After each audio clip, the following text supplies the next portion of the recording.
Hello, my name is Marcus. I'm the compiler of a collection of therapy quotes entitled 1001 Windmills of the Mind.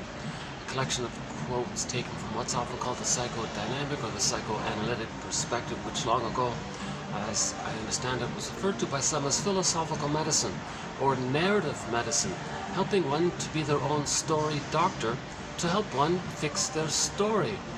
If one can fix their story, then they don't have to repeat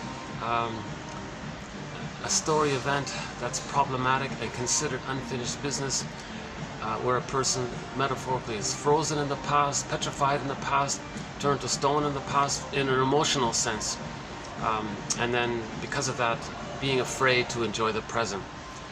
So it's simple classical conditioning. If the child has his feelings, is traumatized, his feelings get squelched or hidden or lost, then he may see the present but remember the past and think, oh, last time he had his feelings, look what happened.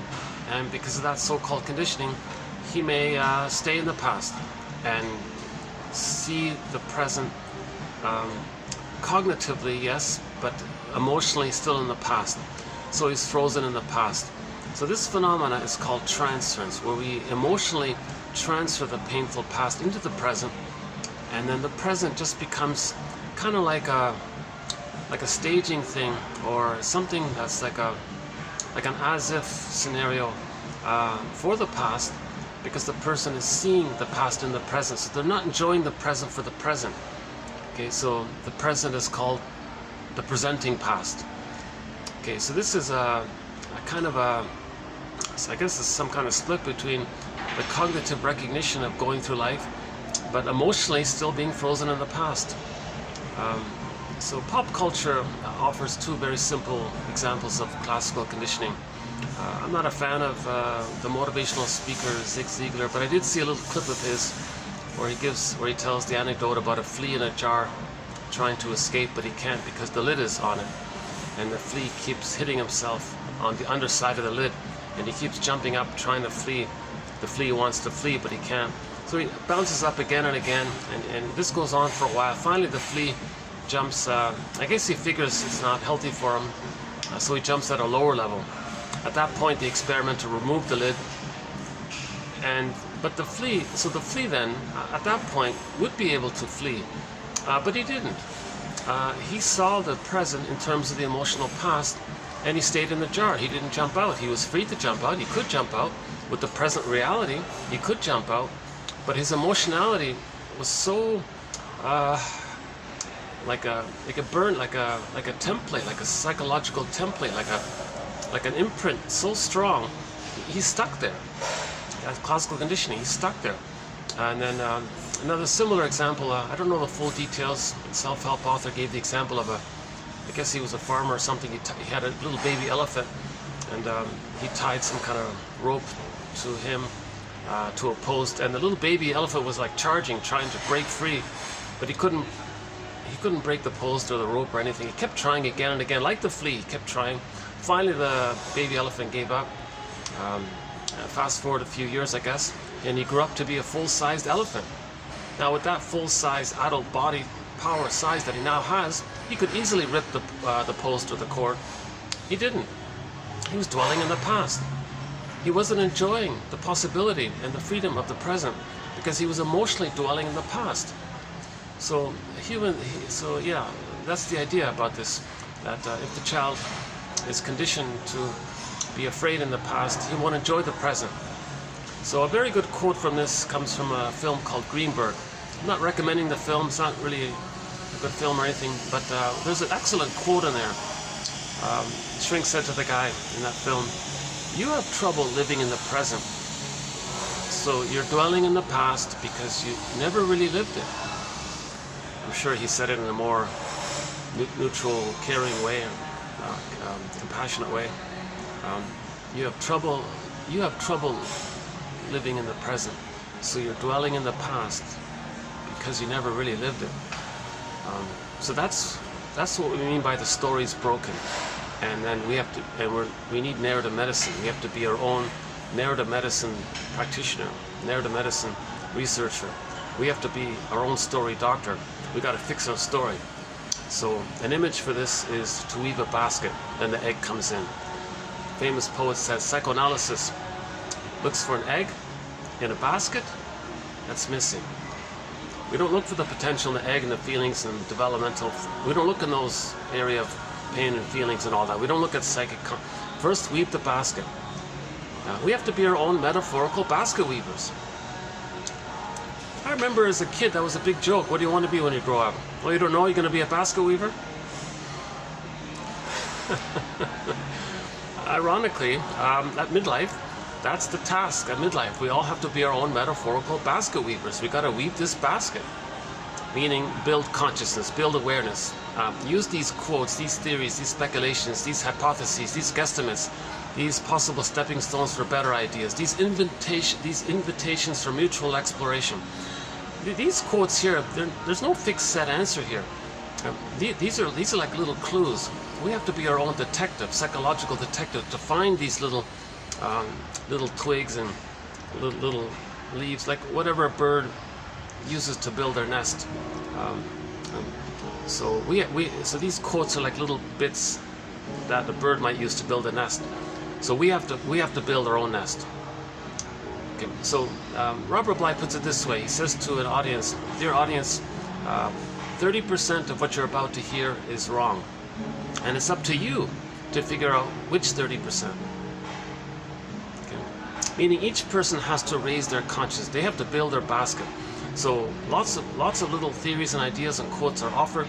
Each person's got to pick around, like that little bird flying around, picking around to choose which little twigs and things he can use to build his nest. Each person has to build their nest or weave the basket, and that's the primary. That's giving ourselves a kind of a container, a safety, an ability or capacity to allow our system and our feelings to come back into ourselves. Then we find the egg.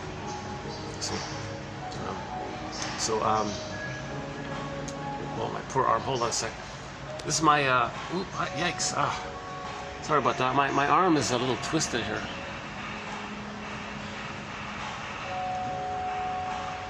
One of the sky trains that passes by here has no ad on it, and my fantasy is that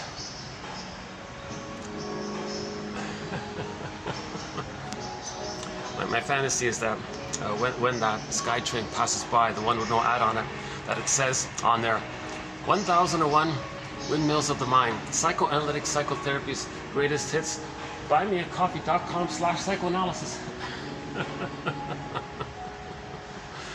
So for convenience, one can get this encyclopedia of threads or clues or advanced self-help quotes. I think we can call them advanced self-help quotes that, to the best of my recognition, meet Grice's criteria or maxims for communication. So he has this little four-point list there for communication. Is it relevance? Are these quotes relevant to the topic of healing the soul, weaving the basket, right? Building consciousness? Oh yes, for sure. Quality? Oh yes. They're educational. We learn about how to make an interpretation of the idea of making links. That's another ad. Okay, that's not the one. That's for some new animated film by the looks of it.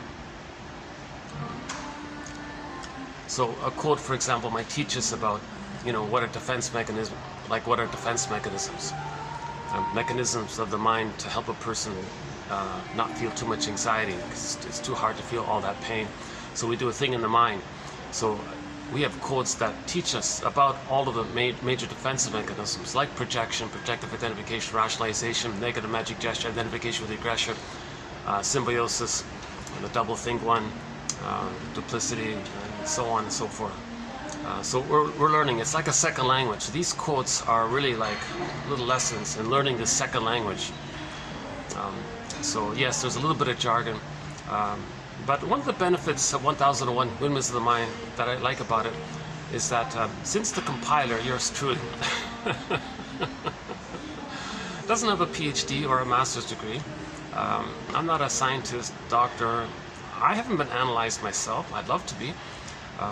If I had the funds, I'd be on the next flight and find a psychoanalytically experienced shrink and, you know, find my narrative truth.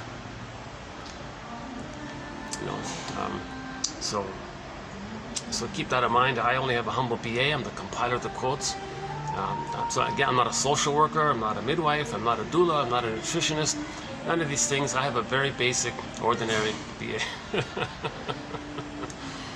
And when I started this, I was looking for someone who's teaching psychoanalysis. Because my journey began more or less when I read James F. Masterson's book, The Search for the Real Self. I thought, okay, this is really, I felt something. This is really interesting. He teaches about, he synthesizes and makes it clear about what object relations theory is, what developmental theory is, and he kind of brings it together and adds his own ideas around it. I thought, oh, this is really, yeah, this is what psychoanalysis is all about. This kind of thing. Oh, this is poetic. It's honest. Like it's facing something that we're not aware of, so we can feel a little relief. And so, meaning you're going to weave like little baskets, and you get little eggs come in. You're going to get back into yourself, kind of thing. See, with trauma, we lose the golden ball. We lose our feelings, but with the consciousness, it starts to come back into ourselves a little bit by bit, right? Oh yeah, okay, so that's, yeah, so James F. Masterson is one of our mentors here in this collection. So I'll mention the remaining ones later. But, yeah, so this is like a second language, so Robert Bly says, yeah, forgive psychology for its jargon, just forgive it, psychology, study of the soul. I mean, but the soul is damaged. Our soul is damaged. In The Wizard of Oz, this image is seen with the scarecrow in one place, the Tin Man in another place, and the two being separate like that means the person feels disembodied, hence the cowardly lion is in another place. Oops. Okay. Oh yeah, sometimes you might see me moving around if somebody needs to use space here or something.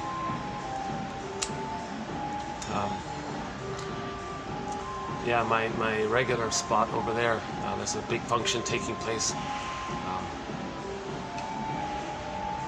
I'm sort of in the lobby area in front of a restaurant, in between the lunch and the dinner, sort of like mid-afternoon. What is it, 3 o'clock? Yeah, 3 o'clock now. This is pretty much the only time I can. So yeah, but it's cool here. Oh, even the meeting room in this place is occupied upstairs, yeah. This is really my only spot here today.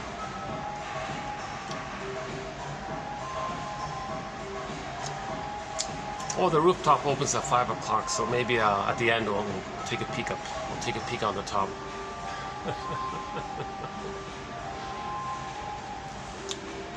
So we're trying to learn the second language here. This second language is synonymous with the idea that we're building a body of knowledge that lets us feel a certain level of understanding, which leads to forgiveness, which leads to empathy for self and others. And that kind of self-acceptance, the truth will set you free. So it cooperates with this innate drive for healing to have consciousness. So that's why each person has to build their own nest. There's no magic answer. There's no abracadabra formula for this. There's no, a person has to be aware of what they're hearing. Like when a shrink gives an interpretation, the person's got to be aware of it. He's not supposed to be in a dreamy state and suddenly he's all better now, because he's got to consciously recognize what he's doing and why he's doing it, and and the cost around it,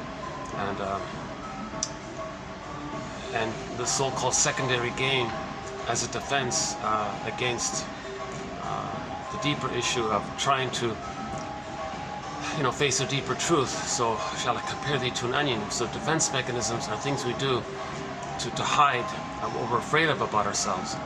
You know, so let's put it this way. Our first quote here in today's video. This guy here, this author, says that when people call him to say they want to be analyzed, and they ask him, so what is this analyst? What is the psychoanalysis if I come to you and do the work here? And so he puts it this way. When prospective or potential clients ask me what analysis is, I try to convey to them that they are doing something, that contributes to their suffering. And that there is a very good reason they continue to do so, which neither of us yet understands. Right? So first the person is aware that, yeah, I'm doing something that's dysfunctional. Same thing over and over again. Missing out on life, feeling unreal, feeling like I'm living the unlived life, the provisional life. Life is on hold.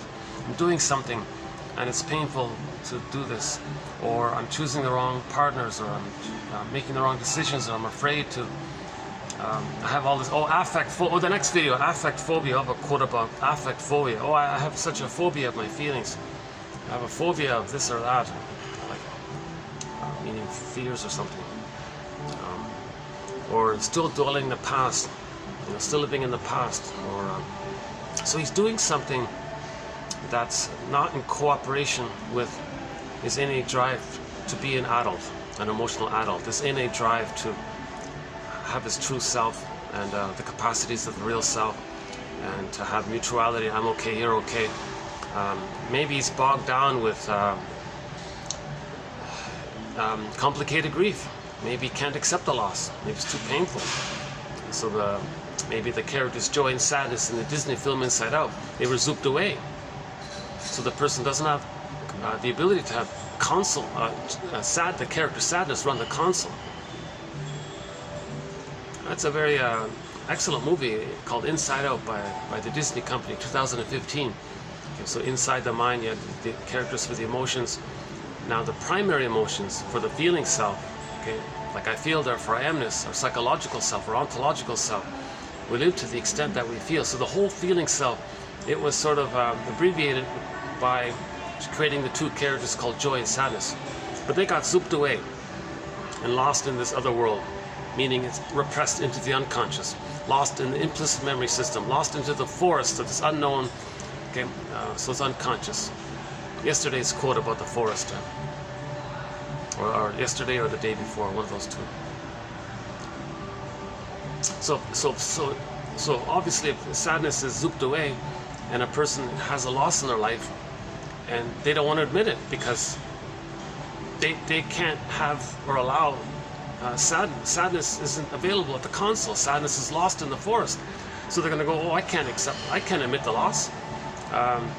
So that's called complicated grief. So first they'll deny it. They might use sour grapes, so it wasn't important, but it was. Didn't need them anyways, a more angry version of that. They might become like they may or may not become manic in their behavior as a defense against keeping themselves hyper busy to not let their feelings catch up with them. In the Route 66, there was an episode, I forgot the title of it, but the girl had a loss. She went on a moped and was buzzing around on her motorbike. And she said to her friend, you know, it's as if behind me there's another moped called grief trying to catch up with me. And I want to go faster to not let the grief on the motorbike behind me catch up with me. So I'm going faster and faster because grief is catching up with me. So I'm going faster and faster. The friend said, well, geez, you know, that's kind of dangerous. It's kind of risky. Yeah, well, I'm trying to go faster and lighter. I'm trying to escape, you know. So that's because the person in that scenario doesn't have the character sadness. It can be lost in the forest. It can be frozen, petrified. It could turn to stone into a statue. It could be like a doll, like unreal, like a rag doll, velveteen rabbit kind of thing. It could be like wooden, turned into a wood statue or a stone statue. So it's not available to us. So at midlife, so a person is going to always deny the loss because they don't have sadness there. But in complicated grief, like that. There's always something there to remind the song. There's always something there to remind me. Maybe it'll play above here. Oh no, I hope no. Maybe it's copyright. Oh yeah. Luckily, the music up here so far hasn't caused any copyright issues. In many venues, I've had to go back and trim out places where the song parts where the song was playing above head. Oh my God, yeah. Sometimes there'd be like 5 or 6 little clips I had to trim out, you know. Oh yeah, on the rooftop, almost all that music's copyrighted. So yeah. Luckily, this whatever techno music they're using back here doesn't seem to be copyrighted. Oh, my poor arm here. Oh, it aches. Hold on a second.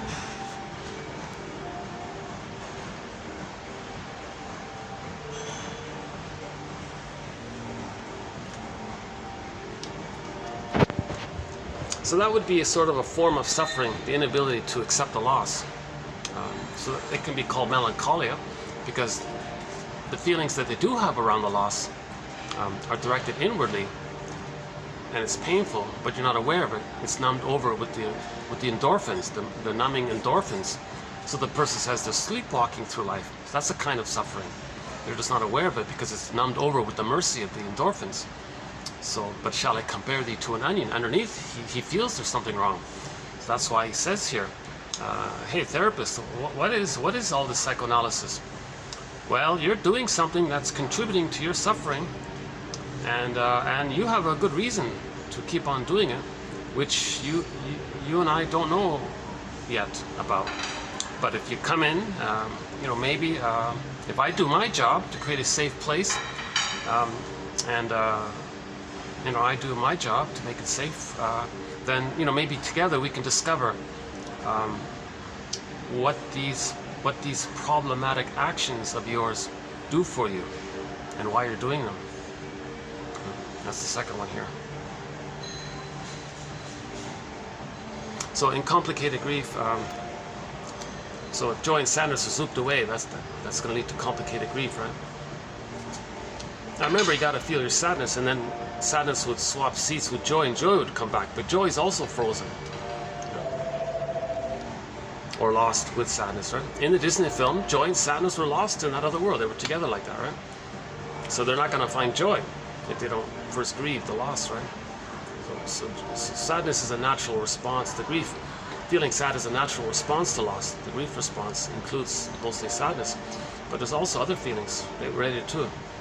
Anyways, the basic idea is that if that person does experience a loss and they can't mourn it, they're suffering. So they're always going to deny it. They're going to act like nothing happened. They'll pretend nothing. They'll just keep on going through and maybe jump into other relationships prematurely without accepting the loss of the old one. So they're not going to enjoy the present because they're still dwelling in the past in a thing called melancholia, pathological nostalgia. And the anger they feel towards the loss, they may direct at the new person because they didn't fully express their anger at the loss. You know, because in loss there might be a period of anger around it, and they may displace it onto the new person. The new person, what are you doing? Why angry at me?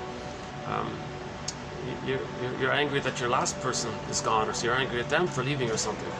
So he didn't mourn it, so he's not ready to enter into a new relationship. But he might do so in an attempt with the fantasy that you know, this new person can distract him from it, or it's not going to work. Right? So he's dwelling in the past. The Greenberg film, you have trouble living in the present, so you're dwelling in the past because you never really lived it. Another aspect of complicated grief is that as they get older and older, there's always something there to remind him. So when he's reminded of something, he'll deny it. So now, as he goes through his daily life, he wants to kind of not be triggered of losses.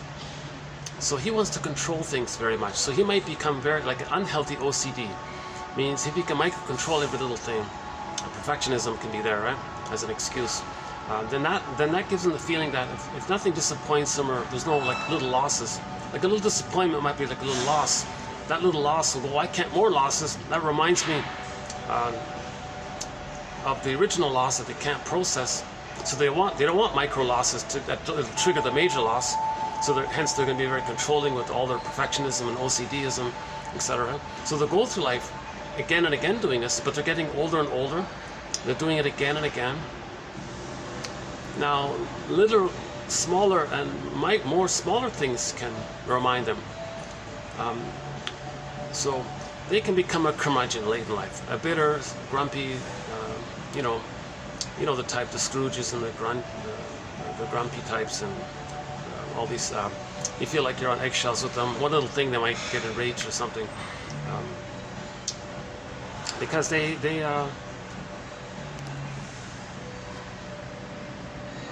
because if some little thing is not in their immediate control, you said something that they didn't, that made them feel imperfect or something. Since that's a loss for them, they'll be enraged.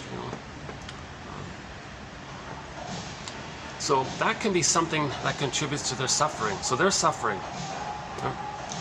Now, this first, so he says here, again, when potential clients call me on the phone and ask me what therapy is, I try to convey to them that, well, first of all, it seems that they may be doing something. Well, he asks them, do you think it's possible that you're doing something that's contributing to your problem and why you're calling me? That there must be something you're doing that you're not aware of. Well, you're not aware of it, and I'm not aware of it either.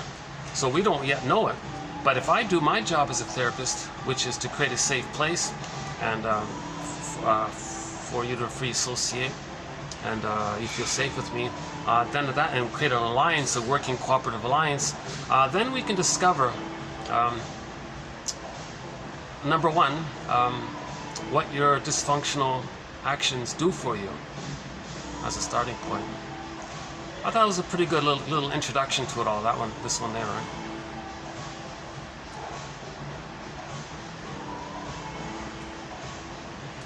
Menninger says, he said to a client, these problems you're describing, we may say that this is what your script is doing to you, but let us see what we together can do with that script. It's like, okay, so we want to unpick it. In other words, we want to unpick the threads of a traumatic script and use those threads to weave a new, healthier script. What is this new, healthier script? Okay, one way to say it is, it's the capacity for full object relations, i.e., the appreciation of another as an independent self.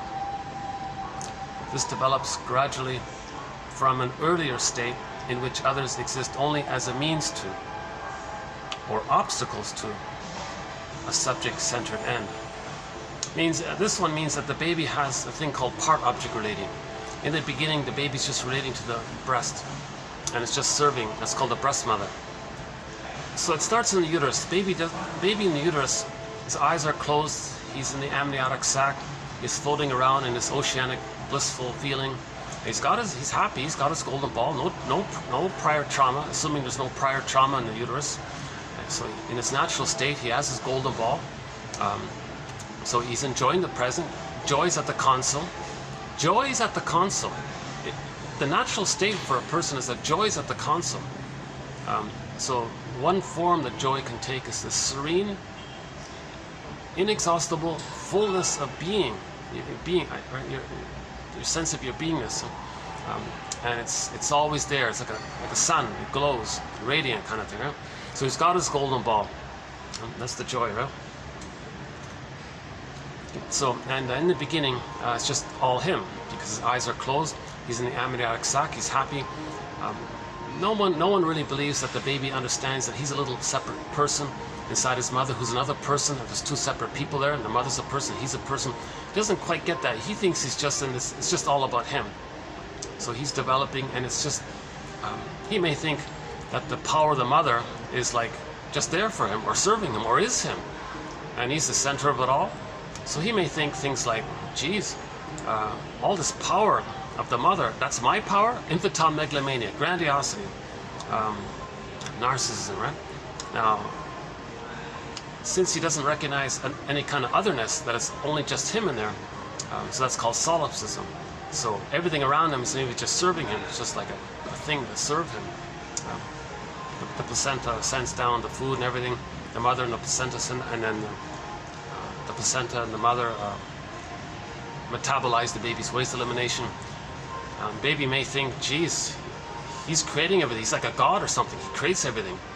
If you think something, like you need something, like maybe like a kind of a prototype of a thought, you need something, some kind of sense of a thought or something, and it automatically happen. So that's called unconditional hallucinatory omnipotence, or omnipotence of thought, or magical thinking or something. He creates everything. Now when he's born, he's still in that place for the first 4 to 5 months. He's still in that place with the breast, right?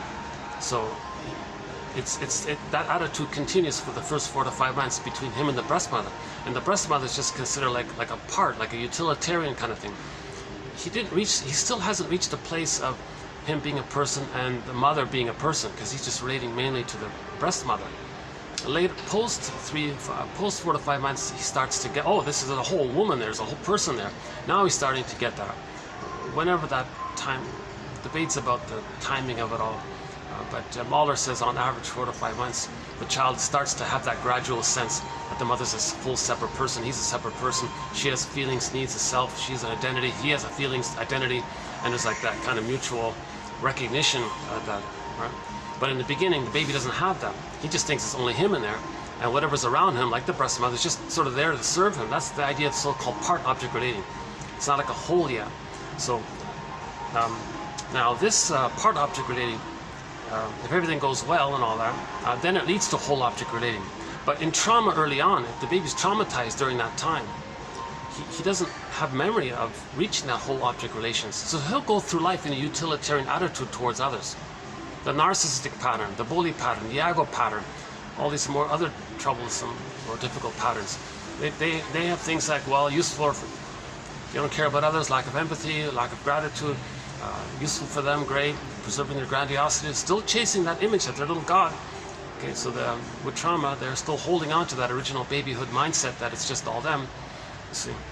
So the capacity for full object relations, i.e. the recognition that others have a separate, independent, psychological feeling self, this develops gradually from an earlier state in which,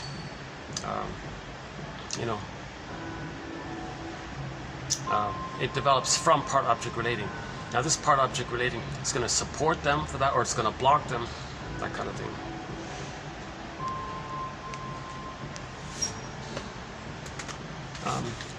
Let me back up a sec here.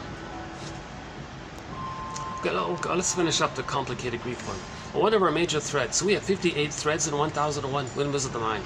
One of them is this topic of complicated grief, aggravated grief, the derailment of the grief process, pathological nostalgia, melancholia. The melancholia idea, as I understand it, is that curmudgeon, that guy who can't accept losses because the character sadness is frozen or lost or something, or turned into a statue and he can't accept loss. Remember, we need loss. We need the character sadness at the console, because it's this verdict of reality that makes the work of mourning so difficult. We need sadness there for that. Mourning is more about remembering than forgetting. Because in mourning, you want to remember. And so your best friend is lost or something. Well, remember, as you remember, or a parent is lost, or an important, significant person in your life is gone or something, passed away or something. Well, that's the common thing. Well, talk about them. What do you remember? What did they like? It's that process of remembering. So mourning is about that, because then sadness it'll register as you're remembering. But if sadness is not there, you might want to talk. I don't want to talk about it because sadness is frozen. He's petrified. He's a stone, or the character's a stone. But if sadness is there, then you can discuss it, and you can really talk about them to a point where you face the verdict of reality. The verdict of reality. It's this verdict of reality that makes the work of mourning so difficult. Okay, so, but if the character sadness is frozen or turned to a stone, or lost in the forest, locked in a cage, in the underworld, down a cavern, down a tunnel where the light has never shone. So the reference to that line there comes from our theme song, Windmills of the Mind. But our theme song is the German rendition of it by Katja Epstein. She does absolutely, in my humble opinion, the finest cover rendition of that song, Windmills of the Mind. And that's our theme song. And I like that it's in German because psychoanalysis was sort of born, in that area, right? Germany, Austria, Hungary, that whole area, right? And many of our authors, like Karen Horney, is from Germany, and Melanie Klein, German, Edmund Bergler is German speaker. So a lot of our best quotes come from German speakers, right? Now, unfortunately, we don't have any quotes from Freud because the English translation of it, it's too convoluted, and there's a lot of debate about the accuracy of the translation. So I just avoided that whole massive debate about it. Our author in today's quote here did struggle through it. He actually tried to wade through it. And he's also frustrated with the English translation of it. So we don't have... Now, if I come across a quote by a German speaker, and they say that Freud said such and such, fine, I'll take it from an authentic translation, right? Like if Karen Horney says it, or Bergler, or Hans Lowald, or Kaiser, Helmut Kaiser, or any of our other German authors here. But many of the ideas and the terms or topics are permeate all through the psychoanalytic perspective. That's for sure. But the psychoanalytic perspective, just quickly, has been around a long time. And, one author says the first therapist was Ehohatop. Forgot how you pronounce his name, from ancient Egypt or something, thousands of years BC, because he was always saying that medicine is holistic. Don't treat the symptom, treat the person, the symptom goes away. Just treat the symptom, ignore the person, symptom comes back. He's considered credited with that first. Then it moved over to, I think, mainly in the Asia area. So we have a quote from Confucius from almost 3,000 years ago, or whatever the dates are, I'm not sure. Confucius has a very good quote about psychoanalysis, or projection, one aspect of it. Confucius said to his students once, quote, "Dear students, my dear students, when I'm in a party of three, I always have two teachers. To the one I admire, I regard myself as a student of him and I study. To the other, in whom I see traits that I don't like, I search for those very same traits in myself." So he's talking about projection already. Of course, the powerful Tai Chi symbol, there's a whole topic there. So that's part of it there. And then, of course, the storytellers talked about psychology using stories. So myths and fairy tales are psychological stories. Myths and go to the first quote in the last video. I think it was, myths and fairy tales are psychological mirrors. They're psychological mirrors. Myths and fairy tales are true on the inside, not on the outside. Myths and fairy tales describe inner dynamics, psychological dynamics. They're soul stories, like dreams are soul stories. They're true on the inside. Every character in a myth or fairy tale represents aspects, fantasized aspects of inner elements, like psychological inner elements. Just you create a character to represent as a rep for some psychological trait. So in a fairy tale, if there's a monster that like the Cyclops in the Odyssey, there's a monster that eats the people. What is that? What's the psychology of that? Like, whoa, what's the psychology of that? Well, the baby was enraged, so the monster's enraged. Baby had oral greed. When his need for love didn't get met, it converted finally through the rage into oral greed. So now the baby had this devouring, enraged fantasy that he wants to control the breast, possess the breast, to feel safe with the mother. He's in that desperate state. That's too much excitation for him to admit all this. He can't know this, so he projects it onto the image of the mother and says the mother's a monster that wants to eat him. So that's the psychology, right? So these characters, these images in myths and fairy tales represent psychological dynamics. So in a myth or a fairy tale, the last video, down the rabbit hole, Alice in Wonderland, or any kind of zooping down phenomenon where something pure, innocent gets... So Demeter, Persephone, Kore. Miss Kore, the innocent lady's on the field, she gets pulled down into the underworld. Okay, so that dynamic's called repression. Okay, baby sent into the forest forest. Again, unconscious, we don't see it, dark, we don't know things are there. That's the unconscious. Baby, our pureness is in the unconscious. Joy and sadness zooped into this other world, fantastical world.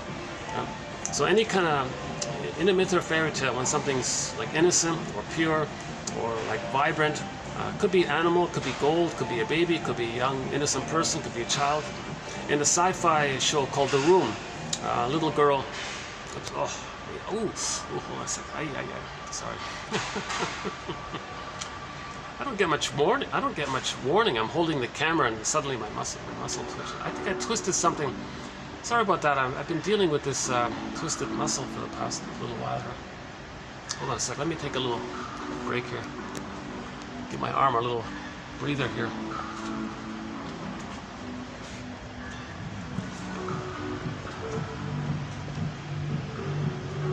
Okay, good timing here. Yeah, Monday afternoon. Good time here.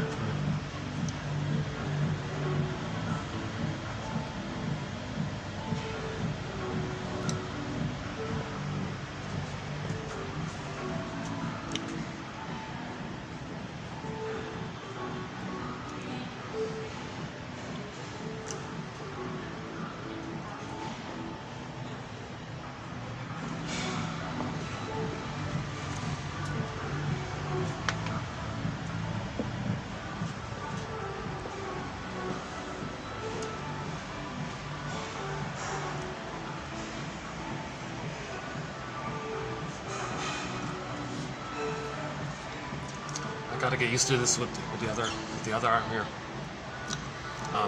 So let's continue here. Okay, so a key point here in myths and fairy tales, when something gets zooped away, this whatever it is, okay, the baby in that Atalanta myth zooped away, lost in the forest. The maiden zooped down into the underworld. Okay, joy and sadness zooped away. Okay. In the sci-fi TV show called The Room, little girl, some innocent little daughter opens the door to some mysterious room. Nobody knows what it is. She walks in, and like, whoa, where is she? And the father has to run in and find her. And the whole series is about finding her. But that was sort of like a sci-fi. That was like a sci-fi is good for psychology. So the idea was we have to find the lost daughter, right? Like the lost pureness, innocence, and all this. Something's missing. So our pureness is missing. It gets zooped away. The golden ball down the well. Sometimes in some versions, and this theme takes a variety of forms. The Valamon story, White Bear King Valamon, the princess, her soul got zooped up the ice mountain. The guy was locked in a cage and like in a place or something, and she was supposed to.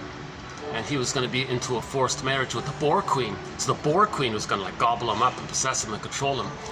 You know, so it can take different forms. It can go up an ice mountain, down a tunnel, some up on the ocean and the forest. Usually it's like a forest or some Alice in Wonderland fairy. And the logic, that's called primary process thinking. The logic is different. Like the cat in the Alice in Wonderland quote said, "Oh, everything's crazy here. Like there's no logic. First of all, there's no time in the primary process world. Okay, the baby doesn't understand time. There's no time there. Everything's timeless. Okay. So myths and fairy tales, they're considered without time. So, for example, you wake up in the morning, had a dream, and you got a glimpse of something, and you thought, wait a minute, I just dreamt that last night. Like I saw that on TV or something, and I dreamt. And it's related to someone I knew from childhood or something. How did that come in like the one scene? Like how is it blurred like this? So there's no time, that's why. There's no time. Things can flip around, things can displace. If a feeling's too painful in one area, it can transfer over, move over to another because it's safer. And that's like a so-called labyrinth idea, right? Because we're trying to face and feel and process and accept all this, right? So yeah, myths and fairy tales are kind of like the dream world. Things are moving around, so we're trying to accept things, kind of thing, right?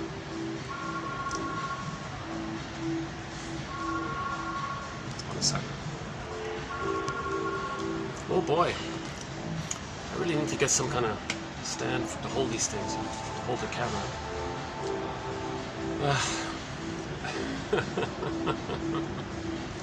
Boy, there's a very I don't think that ad's going to be too effective. Yeah, we haven't done much on the psychoanalysis of advertising. I think we only have just a couple of loose quotes on it from a long time ago. But I'll get back to it. I'll get back to the psychoanalysis of advertising.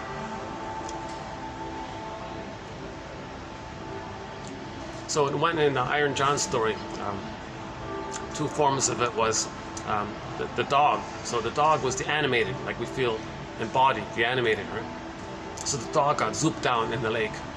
And when Robert Bly tells that story, when he gets to that point where the dog gets pulled down into the lake, Robert Bly has this long pause. This must be the place.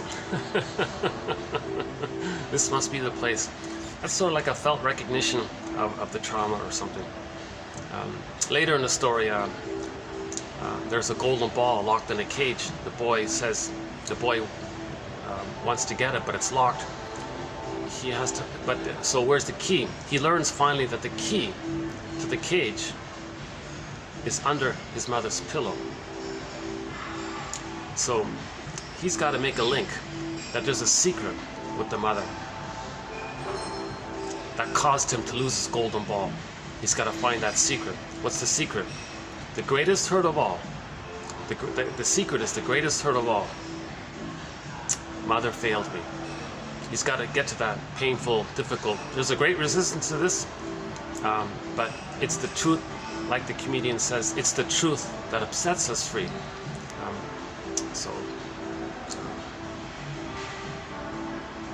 So we lose the golden ball because there was a relational trauma.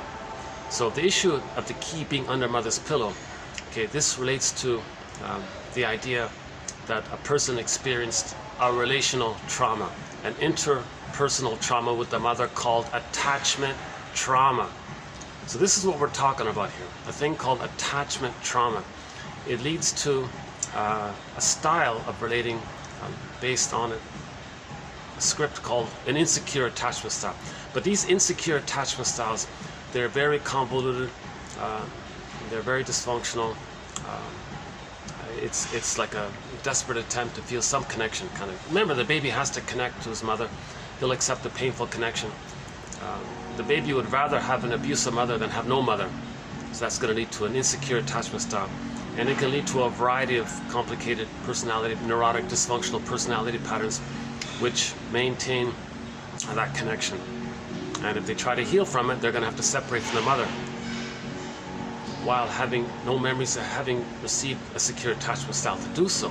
The condition to separate from the mother and have individuation is that the person felt safe with the mother. Never felt safe with the mother, he never knows himself.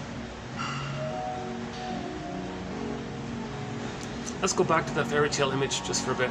Okay, and there are several other sort of images of something pure getting zooped away in another world. When Odysseus goes to the underworld, he saw Sisyphus in the underworld. When Odysseus looked into Sisyphus' face, he saw that it was his face. So that's the recognition of repetition compulsion. He's doing something again and again. Now, repetition compulsion means trauma. Think of Paul Libby Russell, TQ 2119, a key quote, in one of our pillar key quotes in our collection here is Paul Libby Russell, 2119. He says, think of them as synonymous. The Sisyphus, meaning repetition compulsion, means there's trauma. When there's trauma, we repeat with the fantasy that we can undo the past, change the past, correct the past, get the proper love past. So we're repeating the fantasy that we can get the love that was needed. So we're repeating for it. So let's go there for a minute. This idea of repetition compulsion, maybe my example is not correct, I don't think, but I need to start somewhere for my own little idea of repetition compulsion. The baby doesn't understand time. So what I'm about to say is going to be updated, but I need a mistake to correct for later on. So the baby is relating to his mother. So when he's biologically born, he needs an extended paradise to continue. Remember, babies have paradise in the womb. He has his golden ball, and he wants to maintain development, to continue with the developmental inner life, to have this golden ball connected to himself, to maintain the I feel therefore I amness. Okay, then we make sense, we enjoy the present, we have our interests, we have mutuality, we feel embodied, we feel, okay, he wants his golden ball. So when he's born, he needs a safe, secure attachment with the mother. He needs the first 4 to 5 months to be a metaphorical womb. It's called an extended womb. It's interpersonal now. It's an extended womb for the first 4 to 5 months, called stage of symbiosis, stage of merging, stage of fusion, mother-infant dual unity, unico mystica. It's this oneness thing. So the oneness thing that the baby had with the mother was just one, him and the mother, just one. He needs that to continue for the first 4 to 5 months. So when the baby comes out of the womb, it's as if he's saying, hey mother, I came out too early here. I don't know why I'm coming out so early. Why do we humans come out so early? I'm so helpless and powerless. So I really need like a real safety with you so I can resume this kind of growth. I need this extended womb with you. I need a positive interaction with you, a positive maternal holding environment with you. I need like a positive maternal experience with you. I need your reverie. I need like you to like see me and accept me, because you're taking over for what took place automatically in the uterus. In the uterus, it was all automatic between baby, cord, placenta, mother, placenta, cord, baby, 1, 2, 3, A, B, C, rhythm of safety. It sort of took place automatically. That kind of rhythm of safety, that kind of attunement, that kind of music has to let the music play on. Mother, I need the music to play on with you. So because I'm out of the womb now, I'm out of the water world now into the land world. I need that to continue in a relationship form. In the land world, it's like a relationship. So he doesn't want a relationship trauma with the mother. He doesn't want interpersonal trauma with the mother because the baby's brain is malleable. He's laying down circuitry based on interaction with the mother. Okay, human connections lead to neural connections. So the baby's saying, mother, can you provide this rhythm of safety, this attunement, where your reverie and your presence, and you see me and I feel seen and accepted. You soothe me and I felt soothed. I have these memories. I need that kind of flow between me, the nerve lines between me and you picking it up and you responding. So the nerve lines means when the baby's suckling, when he latches and suckles and has that kind of safety there. The nerve lines, something about the mucosal nerves in the baby sort of line up with the nerves and the nipple and the breast to the mother, and it creates like a cable there, they said. So that means the baby signals can go through to the mother. She picks it up and has this like almost immediate recognition of what's going on with the baby. So so what the baby needs is her presence, first of all, for the baby. Then he feels present to himself. The wiring gets laid down based on interaction, right? So because of the fusion and the oneness, whatever in the baby's brain is being so malleable, he's going to record the interaction with the mother. So he needs that interaction to be positive. So one aspect of it is that the mother is emotionally present and has this like regard and maternal presence for the baby. Like, I'm here, baby, for you. Like, I'm here for you. I'm here for you. Child goes, oh, memories, mother was there for me. So now he can be there for himself. He's present to himself. Mother was present to him. He's going to be present to himself. Mother sees, hears, feels the child. Oh, I can like recognize and sense myself. Mother soothes the child when he's little, something goes off. Oh, you know what? I can soothe myself because he has the memories there. Because that interaction leads to a bundle of memories, a neural network. I don't know the neural, but it becomes a part of his mind. It's set there, and it becomes like a imprint there. And he goes through life with that kind of structure, with that capacity to soothe himself, see himself, have of course, self-esteem is going to come from there.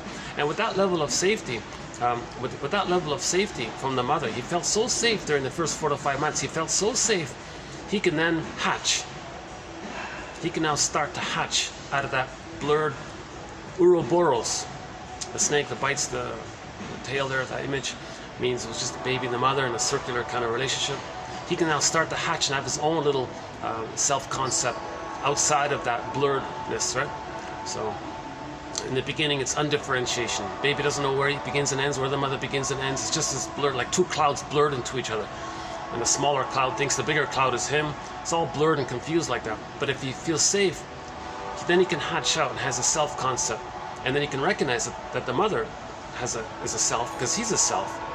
So now he's on track. Like, now he's developing. Okay, so in the developmental process, first he's got to enter into that egg. Then he starts to hatch out. It's a gradual hatching. It starts at 4 to 5 months on average, and it continues up until 36 months. So just briefly, as I partially understand it, Um, so he gets the maternal holding environment. He gets his egg needs met. Again, no egg. If he doesn't get his egg needs met, no egg, no psychological birth. Again, the psychological birth of the baby just doesn't automatically, magically appear with the biological birth. Yes, he's biologically born. He'll grow up chronologically and cognitively. But we're talking about this feelingness. We live to the extent that we feel. It's traumatic to go through life feeling unreal, sleepwalking through life, going through the motions in life. And at midlife, people say these kinds of things like, when does life begin? Something's missing. Those kinds of things. And it's numbed over. They feel like they're missing something, right? Yeah, they're missing their feelings.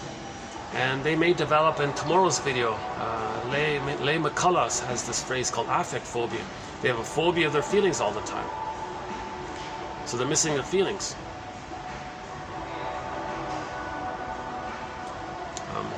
Poor Arthur. Yikes, huh? Hold on a sec.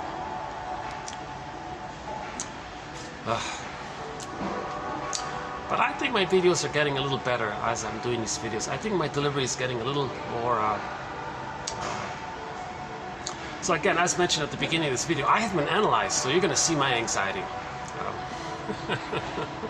I would love to be analyzed. Then I'm sure I would be more... I'd have more kind of a... I wouldn't... Some kind of unconscious fears wouldn't kind of be triggered, and hence my anxiety around presenting or speaking.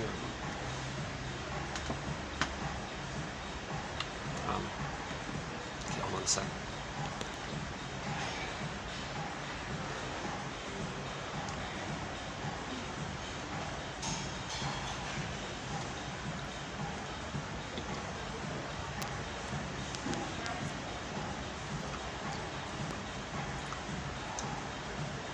I'm just so grateful to find this little sweet spot here, and the manager, they're good with me here, they're nice people. I've looked around so many places. I've tried so many, you know, like it's hard to do it like an actual. I've tried to do it in coffee shops.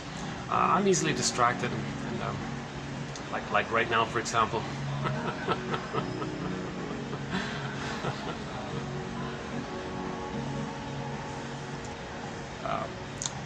We have another reference to the... We have one quote here that makes reference to a pigeon. And it reminds me of our pigeon joke. So stay tuned. I'll tell you a very good joke about a pigeon. Poor pigeon. I think we ought to make the pigeon a companion animal in our collection here.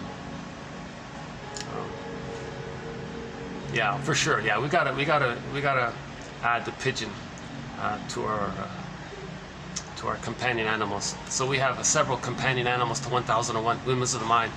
I think it's fair to say that we can add the pigeon now, finally.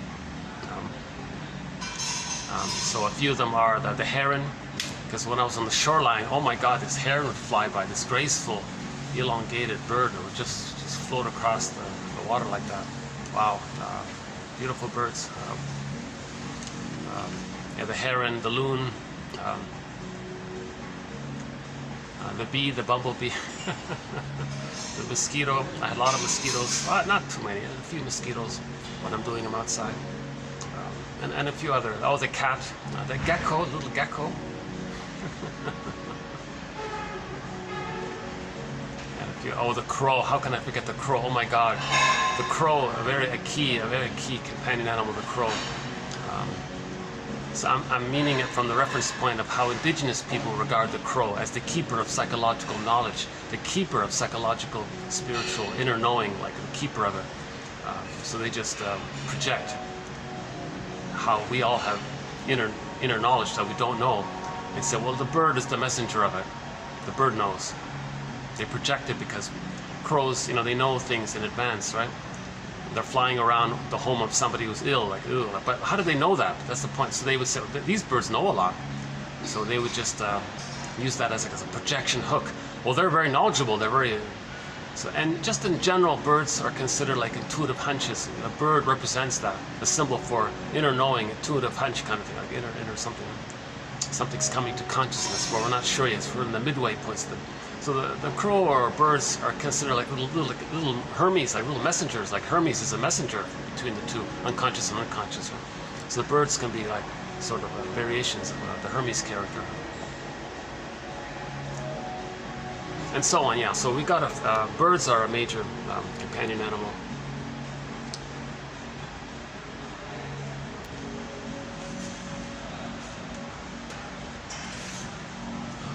Where was I?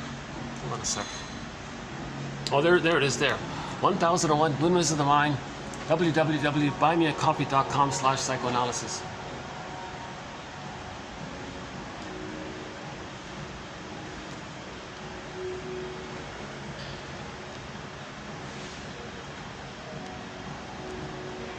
So we were talking about Paula B. Russell, TQ 2119, repetition compulsion.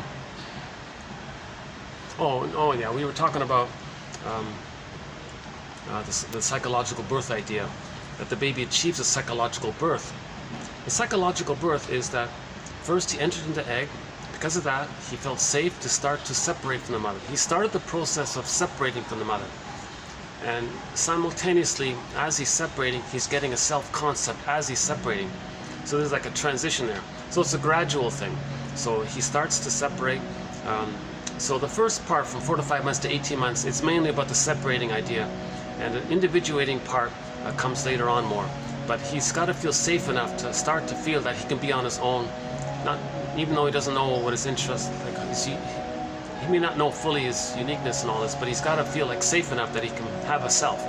So the separating part takes place mainly from 4 to 5 months to 18 months, the bulk of it, right? So as he's hatching, starting to separate, being psychologically born. That's a key. Let's pause here for a minute. If he doesn't enter that egg, how does he doesn't hatch? Oh boy, a lot of very challenging personality patterns can spring forth when when the fixation or the arrested development takes place before 4 to 5 months. As mentioned briefly, the bully pattern, Iago pattern, and all these other troublesome patterns.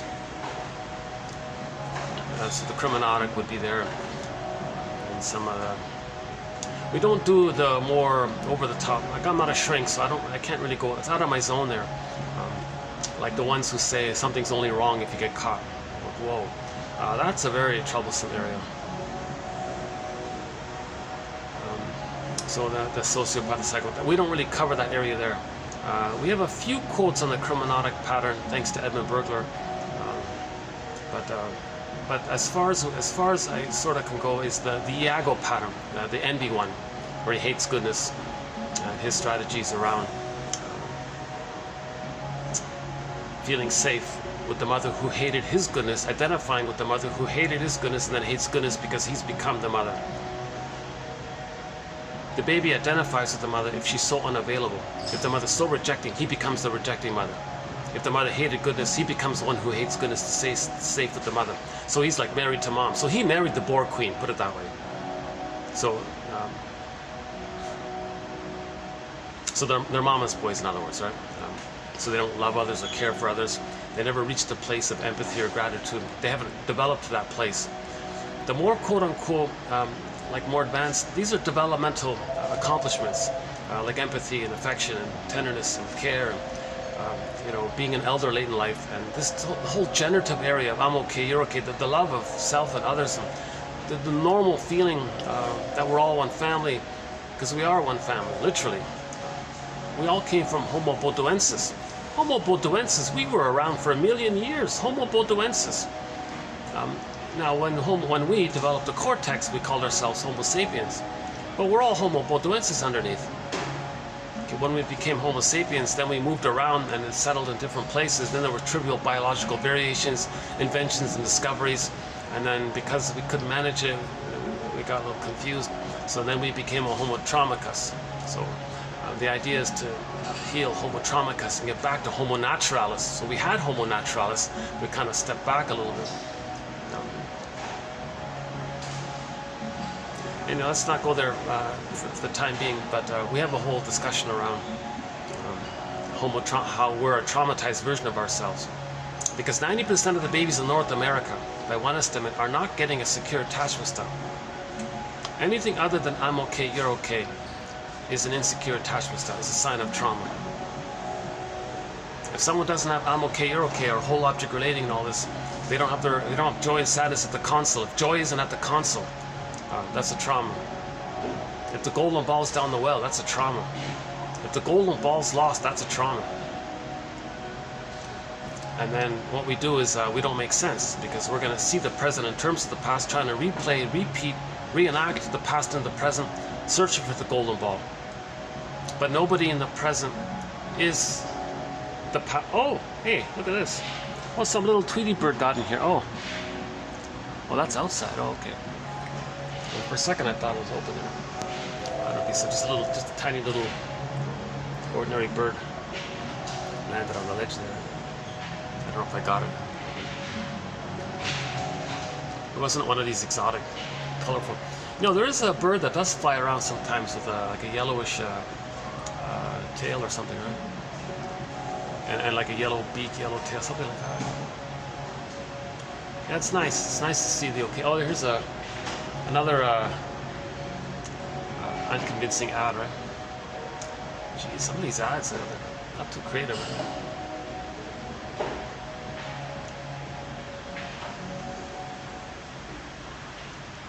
Hold on a second.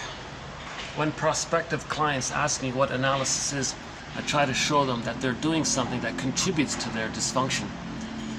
There is a very good reason they continue to do so that we don't yet understand.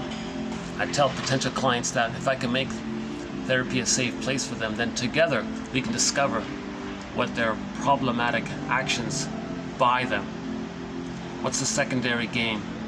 You see, what are they getting out of it? You know, the false belief that they can still save the mother. What's it buying them? You know, is it buying them the grandiosity? Because they can't mourn the loss.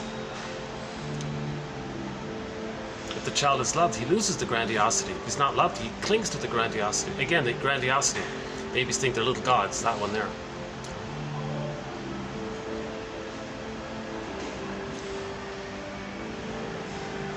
Okay, so when the baby hatches out of the egg at 4 to 5 months, he still thinks he's a little god, by the way. That goes on until 18 months. So, but now he's kind of like walking. Now he has motor skills. He can crawl, walk, run. He's got like superpowers now. So he thinks the world is his oyster. Love affair with the world. The world's my oyster. So he's very delighted. He's very excited with these new superpowers because he didn't have them before. It's like a new whoa. He was passive. He couldn't. Now he can, right? I might compare my approximate simile for this is the 2012 version of the film Spider-Man. I think the actor was Garfield, that guy there, Andrew Garfield. When they showed him, when he discovered his little so-called spider powers, he can swing and fly and all this and jump and hop and crawl, and he's got all these new powers. That movie spent a lot of time with his delight at his new discovery, at his new powers. He's like, I can do this, I can fly here, wow, he's very thrilled. He had a love affair with the world. I thought maybe that's a tip-off to this, that the baby, when he's got his new superpowers, he can walk. It's like that Spider-Man. He can do these powers. So he thinks he's a little god. It's all about him. Everything serves him, and he's got these powers. So that goes on from 4 to 5 months to 18 months, where the world is his oyster, and that's okay. It's not meant to be rebuffed for it. It's not meant to be traumatized there. It'll naturally dissipate at 18 months if he's allowed to just get to that place of safety where he can recognize on his own. He'll recognize naturally. It's sort of in the biological, developmental, like how a tree grows, the leaves come in. It just happens that at around 18 months, the child goes, the junior toddler goes, oh my God, we're all like people here. It's not just this dream world where everything's just for me, like a big playground or something. He thinks, oh, I'm like a person, and others are people too. Okay, this is like, wow, like this. He doesn't. He's curious now. Like he's going to be like an explorer. Hence the Walt Whitman famous poem. Okay, so 18 months. Now, Voyager, seek thou forth and find. So he's going to be like more like an explorer. Whereas before 18 months, he was just a little god, swinging around, enjoying everything, not caring about others. Everything's for him, everything's serving him, being like a little god kind of thing, infantile god. But at 18 months, it's now, okay, he's going to be a human explorer. So now Voyager, okay, it's the Walt Whitman famous poem. So now from 18 months, he's going to explore more with the recognition that he's small, others are larger, so he's got to explore and learn. Now he still feels safe with himself, but he needs knowledge to understand things. He's just trying to understand. He's curious, million questions. What's this? What's that? So he's exploring. Now as he's exploring, at some point he's going to freak out. So then he'll run back to his mother, who functions now as more of a secure base, meaning the child says that he's safe. Mother says, I'm here, you're safe, everything's good. Oh, okay. That's called emotional refueling. No, the child doesn't regress to fusion. He wouldn't want that. He'd be enraged at that. So he just wants to like cling to his mother for a minute or a few seconds or a minute or maybe just a little glance even. But he doesn't want to like return to the oneness there. That's engulfment, that's impingement, that's he loses himself to the oneness. He doesn't want that. Somebody only wants it when they never got it, kind of thing, right? But he doesn't want that, so he'll resist that, right?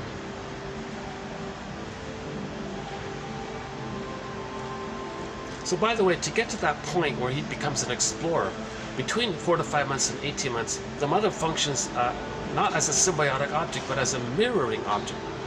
So the mother kind of mirrors that the child is going to be himself. He's unique, nature's greatest miracle. The mother read the famous poem On Children by Gibran. Gibran, is that right? Cahill, something, I think it's Gibran, Gibran, On Children. So meaning that she doesn't own the child. It's not like a property of hers, like a thing to serve her. The baby's not there to take care of her and be a mother for her. No such thing as mother's rights. Oh my God. So look at the film called Now Voyager. Back to Now Voyager. Look at that film. The mother said, oh yeah, my daughter, it's my rights. She serves me, takes care of me. It's my right. She thought she possessed her. Betty Davis played the actress there, right? The shrink had to break it up finally. Very great, a very good scene. Not a good movie. I don't recommend it per se, but for that scene where the shrink confronts the abusive mother, that's a great little scene. And then,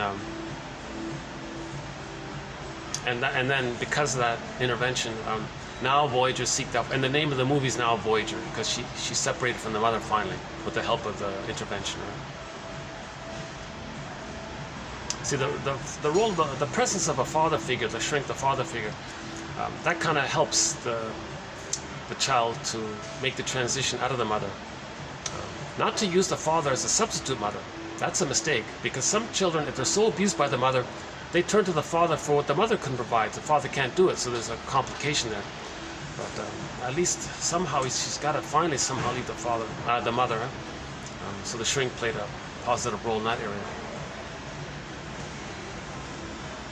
So between 4 to 5 months and 18 months, the child is meant to see that he is unique.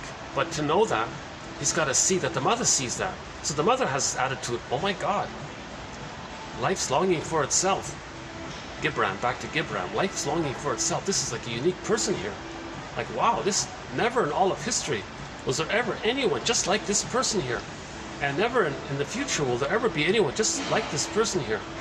Okay, now she also reads the Ogmandino poem called Nature's Greatest Miracle, the scroll mark number 4, the first part of it in particular. So she has that sense that this is nature's greatest miracle, and this is like rare. There's only one of a kind, right? By the way, that's what we all have in common. That everyone has a uniqueness, right? Everyone has a self. We all have that in common. Everyone has feelings. That's what we all have in common. Put it that way. Everyone has a golden ball. Everyone has feelings. That's what we all have in common. So the mother looks at the child with that attitude of reverence. The last video we ended with Plato. What is the one about? Oh, the last quote in the last. What is it? Do I have it here? The Plato one. Here it is. Let parents bequeath to their children not riches, but the spirit of reverence. Again, let parents bequeath to their children not riches, the spirit of reverence. So the mother has this reverence, Mother has this real respect and reverence, this awe, this delight, this appreciation. The child is a gem, this reverence, this respect. Okay? Children need your presence, not your presence. Children need their mother's presence, not their presence. Same idea here. Let parents bequeath to their children not riches, but the spirit of reverence. Plato, way back then, right? Oh yeah, so first it was the African doctor, Hope or something. Then guys like Lao Tzu, Confucius, and that whole tradition of the ancient Asian philosophers and wise people. Then it's sort of then we can add on the storytellers, the mythological tellers. Then we got guys like Plato and Socrates, and the guy who wrote Homer. Now we got Homer, and now we're getting into Goethe and Ibsen. Now we got novelists. Freud said he only became a doctor because of Goethe. He said, according to trend, I don't know if it's true. Anyway, so we got the literature people discussing psychology, right? So this psychoanalytic tradition, to know thyself, has been going on a long time.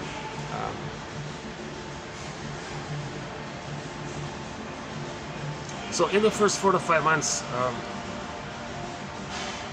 the mother has this kind of delight and reverence that he's a separate person. The mother sees that builds self-esteem. If the child doesn't see that in their mother's eyes, or if he picks up something other than that, he can be frozen there. And then he'll take refuge in that, he'll be stuck at that place where he's a little god.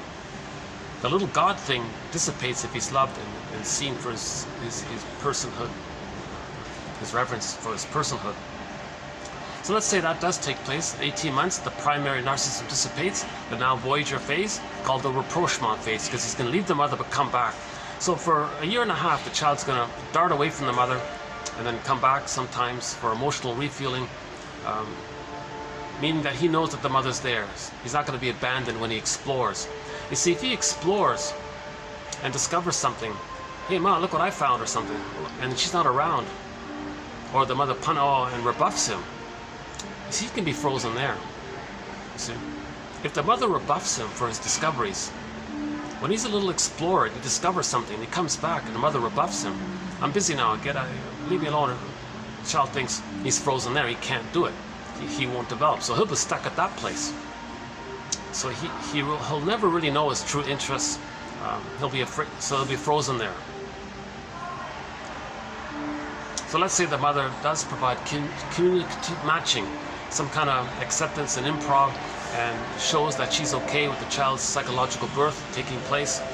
Okay, then at 36 months, the child has a structure in his brain called the holding interject, or the soothing interject, or the internalized good object. Object constancy, meaning a structure, a bundle of memories of the mother meeting all of the baby's needs. Loving mother who loved him, he was loved by, and that leads to I'm okay, you're okay.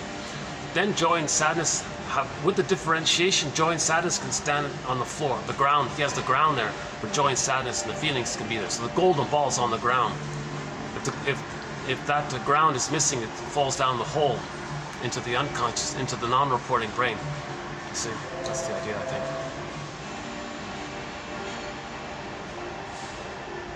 If the golden ball does, so let's say this doesn't take place. If there's a trauma somewhere in that process, just sort of sketchily presented, I guess. If there's a trauma somewhere between birth and 3, somewhere along that continuum, wherever it takes place, the golden ball goes down the well, locked in a cage, zooped away. The byproduct is the person feels petrified, frozen, turned to stone, unreal, like that the Velveteen Rabbit one wants to be real. The carpenter guy who takes a block of wood to make the boy, and he wants the boy to come to life. Metaphor that the person feels kind of flat and wooden, or he wants to come to life. These kinds of things. So that's the trauma. We lost the golden ball. We feel frozen, petrified, stone-like, etc. So a good example for this is the narcissist myth. Let's just stick with the two main characters in that myth, Narcissus and Echo. Now those two characters are not separate characters in some kind of outer story. They're imaginings of one mind, aspects of one mind, psychological aspects of one mind. Those are personified, right? You take a psychological attribute and say, if this psychology was a person, how do we show it? Like an artwork. So they're personified aspects of psychological inner elements. So the narcissist part, that little myth there, conveys two main points. Number one is that when Narcissus looks at the pool of water and he sees only him, that's how it is in the beginning for the baby. It's just him. Now, if he's not loved, which is what that story is about, he wasn't loved. Mother was absent or something, or whatever happened, we don't know. Mistletoe, malatoon, bottle schedule, rough handling, mother using the baby to comfort her, mother shaming her baby because she had been shamed herself when she was a baby by her mother, and then she wants to reenact in a process called repetition compulsion to reenact and replay what had happened to her. So she'll shame her baby, thinking that by doing so she can change what happened to her in the nursery. So that's intergenerational trauma through this repetition compulsion issue. So the baby wasn't seen. Okay, so however it takes place, if the baby doesn't get the emotional feeding, his feeling self gets repressed into the air. So Echo was flying off in the air to the corner there. It's called disassociation. In the next video, we'll add a new quote to our thread on disassociation. Difficult topic. So there's one of our undeveloped threads is the discussion around the difference between repression and disassociation. So for the time being, I'm just saying Echo represents the feeling self disassociated and then into the air. Disassociated, but it couldn't stay there, so it went into the air. Or it went into the air without repression. However it is, I don't know the mechanism, but Echo's off in the corner, so the person's disassociated. So his feelings are flying off. Okay, it's kind of like the stress response, like when trauma, you feel like you're floating or those kind of. So his feelings disassociated. So Echo, meaning the feeling self, the golden ball, joy. So joy and sadness. If joy and sadness were presented as one character, it could be Solvig. In the Peer Gynt story, it was in the Peer Gynt story, if we were to blend joy and sadness and create one character to represent the wide range of feelings, aliveness of feelings, needed of feelings, vitality of feelings, the whole spectrum of our embodiment feelings, our feeling self, I feel therefore I am, or a sense of self with our feelings. Okay, the polar bears has the golden reef and all this. If we were to create one character in the Peer Gynt story, that'd be Solvig flying off in the corner, distant. We don't know where she is. She's around. We don't know. She's okay. So in the narcissism, a similar idea. Echo was in the corner, and he ignored her, and she was floating off to the side there. Okay. So that means that represents the trauma. That's a symbol for trauma. Echo flying off in the corner, not being inside. Echo being separate, the feeling self, the feminine, the feeling being separate from the character. That's the sign of trauma. So when that's the case, in that story, Echo turned to stone. She became a statue.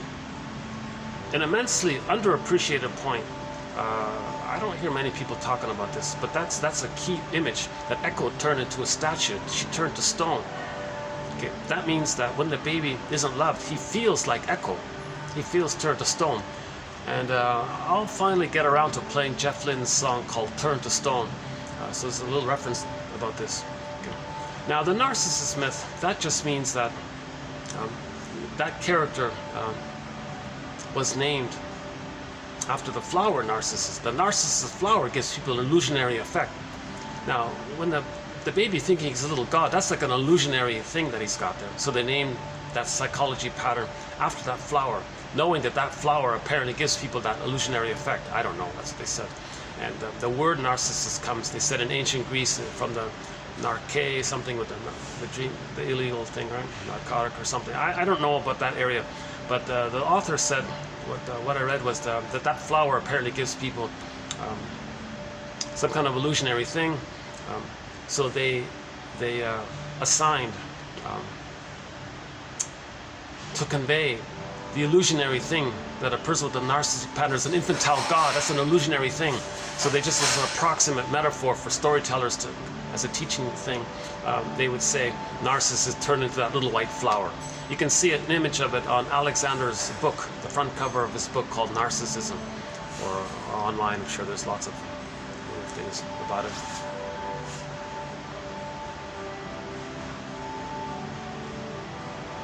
So that's the trauma. The feelings turn to stone. And in that song, Turn to Stone, there's about the guy in there, when as a baby, his feelings turned to stone, but he didn't know it. He didn't know it. He met a girl who reminded him of his mother who caused that. And it's more or less, in effect, the character in the song is saying, hey, girlfriend, in the present, you know, when I was a baby, my feelings turned to stone. I mean, petrified. I don't know what I feel numb and all this. I feel unreal, etc. Now, you remind me of my mother from the past. So, could you invent a time machine and be a good version of what I needed in the past and redo the childhood so I don't feel turned to stone, so I can have my golden ball and aliveness and feel real? Girlfriend said, I can't do that. You can't do that. Well, then I turned to stone. What do you mean you turned to stone? You just told me you already felt turned to stone. Yeah, I told you that, but I forgot it. So the idea was, the guy in the song was saying to the girlfriend, if you don't love me, I turn to stone. She's saying that's ridiculous. It's as if she could be saying, you already feel like stone already. You're just not aware of it. My reminding you of your mother who caused that, it's coming up now that you were turned to stone already. I don't cause that in you. I don't cause that kind of severe trauma in you. That kind of severe trauma of a person feeling petrified and all that only takes place very early on in the nursing time. No adult's going to really cause that. Extreme rare exceptions or something, but no potential girlfriend's going to cause that. But the idea of the song was he tried to guilt trip her. So he used guilt. He used the guilt tactic, saying, "Oh, don't leave me. If you leave me, I turn to stone. So you can't leave me. You don't want to do that harm to me." She's saying, "No. I didn't cause that. You had that already. You just hoped that I would be in your fantasy, the good mother that should have existed in the nursery, that gave you the love that you needed, that would allow you not to feel that. But I can't invent a time machine and take us back to the nursery, and I become the good breast, and you get the love you needed, and you feel embodied, and you have your feeling self, you have your golden ball, come back in the machine in the present, and you feel okay. I can't do that. But you're guilt tripping me to do that, but I can't do that." So she leaves, and he says, "Don't leave." So that the guy in the song has the fantasy that the girlfriend can be the good mother that should have existed originally in the nursery. That's his fantasy. And the play is entitled, "I Love You, You're Perfect, Now Change." Okay, so a person in the present, a person might be attracted to somebody in the present, unknowingly, uncannily, like why? The person in the present might have some psychological makeup that resembles the mother's makeup. So you're very attracted. That person triggers the mother. So now you're triggered with the mother. Now you're back in a place before the trauma. You're back in a place, so now you got the bliss. So before the trauma, there was some kind of bliss with the mother. Safety, bliss, unico mystica. Maybe it was just in the womb. I don't know. Or somehow, or you're getting it for the first time of what you needed. Because now you're fantasizing that they're a good version of the mother. That the partners can represent a good mother in the nursery. So you fall in love. So now you're back at the symbiosis. Okay, this blissful oceanic feeling, oceanic oneness, Garden of Eden, paradise that all babies feel in the beginning. So the partner in the present is seen as the good mother in the past that should have been there. Now you feel that in your fantasy. So that's called the honeymoon phase. You feel bliss and all this, right? But so that's why they say in the play title, "I love you, you're perfect," but be the good mother that I needed for the first 3 years. Like do that process of merging, mirroring, secure base, communicative matching, rapprochement, and then acceptance of my uniqueness, support my my discovery, and don't rebuff me when I'm learning, and be in finding myself. Girl's gonna say, I can't do a lot for you. Well, can you try? Or see, it doesn't work, right? So that's called transference love. They're transferring the unfinished business with the mother, the pain with the mother, into the present. The person in the present is going to be related to emotionally as if it's still in the past. That's why it doesn't work. Now the girl might be doing this, is going to be doing the same thing. So she's saying, no, you be the good mother that I needed in the nursery. No, you be the good mother that I needed in the nursery. So they're both going to compete to see whose childhood they're going to recreate. Now, ironically, with consciousness, if they're both aware that they're doing this, they can do a thing called I statements. TQ 2360, a good place to start. They can make I statements, and the marriage should become a psychological healing path. They can actually grow together and heal together if they're conscious. If they're making this all into consciousness. If they're bringing this all to consciousness. For example, a good starting, maybe this TQ, one of our quotes here might be a good place to start to bring this to let's jump here, 2653. So they gotta maybe start and read together and study this quote here together. This might be a good place to start by Leigh McCulloch. Is that right here? Let's jump into TQ 2653 here. Clients who, okay, so by the way, what I just referred to, this comes from TQ 25, what is it? 35 to 9, yeah, I think that's it. We did a 5-video special run on this whole issue of transference love, where the person in the present is seen in your fantasy that they can be the good mother that was needed.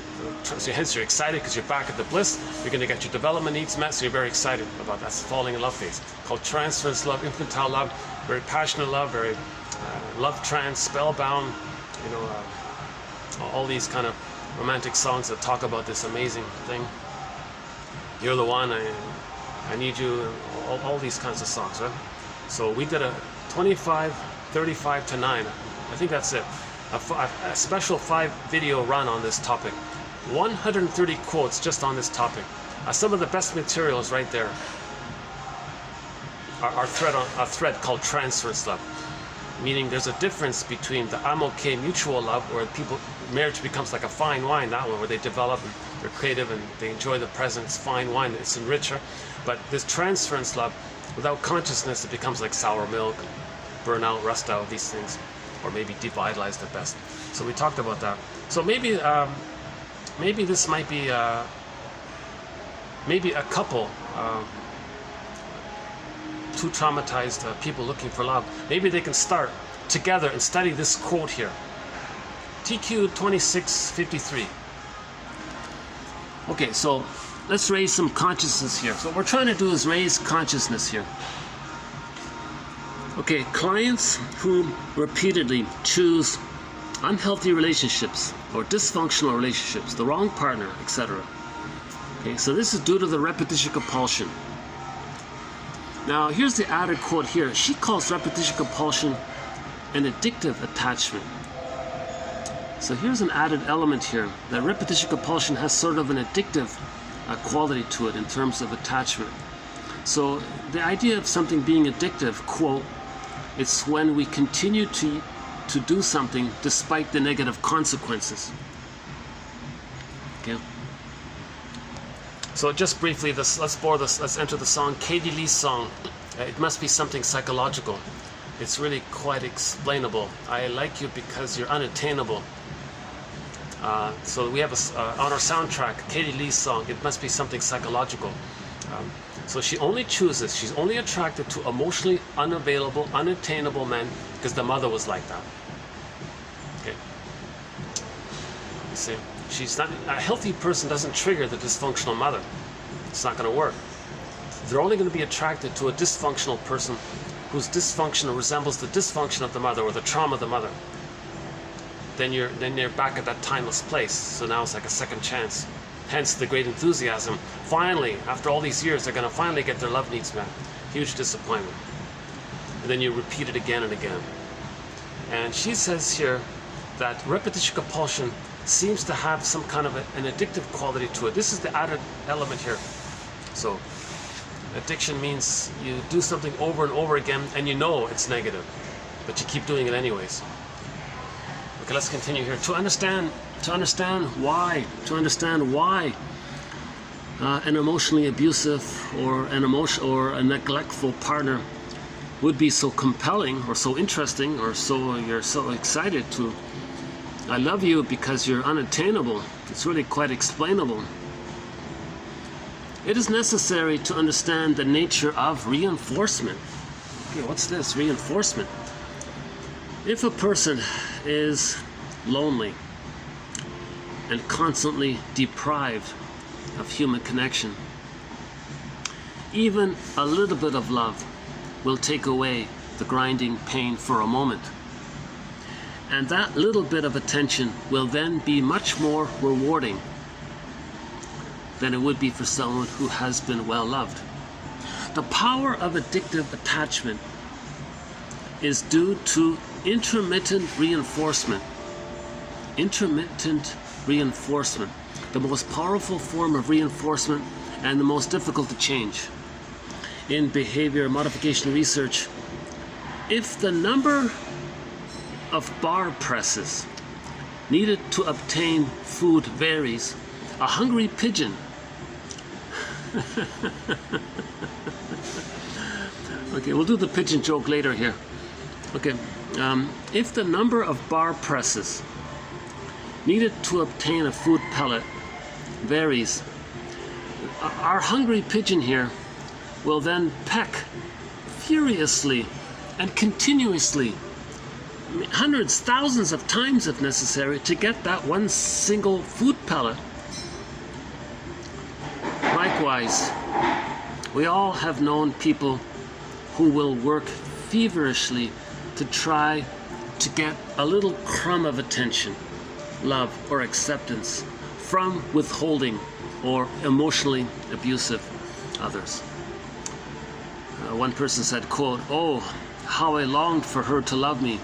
I did everything in my power to make it happen. And when she tossed me a crumb of attention, it would make my whole week." Thus, addictive attachments can be viewed as conditioned reaction. Okay, conditioned reaction. Classical conditioning, Pavlov. Okay, Pavlovian here. The addiction to hurtful relationships is a way of holding on to the old longing for past figures. Okay? The baby had a longing for the mother. Mother, where are you? I'm longing for you. Where are you? Constant craving, the old longing. Hoping that the current people, the current one, will respond better or differently than the past ones did, without actually having to grieve. You see? It's a defense against grief. We can't grieve. You see? So the person can't grieve the loss. Right? The baby can only have the ability, the person can only develop the capacity to grieve if they've been loved. If they didn't, they can't grieve. So they're stuck at that place, like the pigeon frantically pressing down, where's the pellet? So the dysfunctional raving is they're searching for the wrong people again and again, like that pigeon searching for the pellet. So the couple can, focus on this quote for a while, I think. Can discuss this quote for a while. And I think this is one piece of the puzzle. That neither of them could grieve. So they're searching for somebody in the present to be the good parent in the past. Because they can't mourn the person in the past. They're supposed to mourn a good mother that should have existed that they never had. That's a huge loss. Not to get mother's love, that's a loss. When there's loss, that's grief. We go into grief for it. We got to accept the loss. But sadness is frozen. Sadness is locked in a cage. We got to unlock the cage to get sadness back at the console. Where's the cage? Under mother's pillow. So we got to face this painful truth that the mother didn't provide the love that we're talking about here. Hence this addictive attachment style, this repetition compulsion. Okay? So enter Edmund Berger's simile for this. Every neurotic is a music enthusiast, but he only has one record. He carries this one record with him everywhere he goes. Every time he sees a record player, he spins off that record. And on that record is a tune.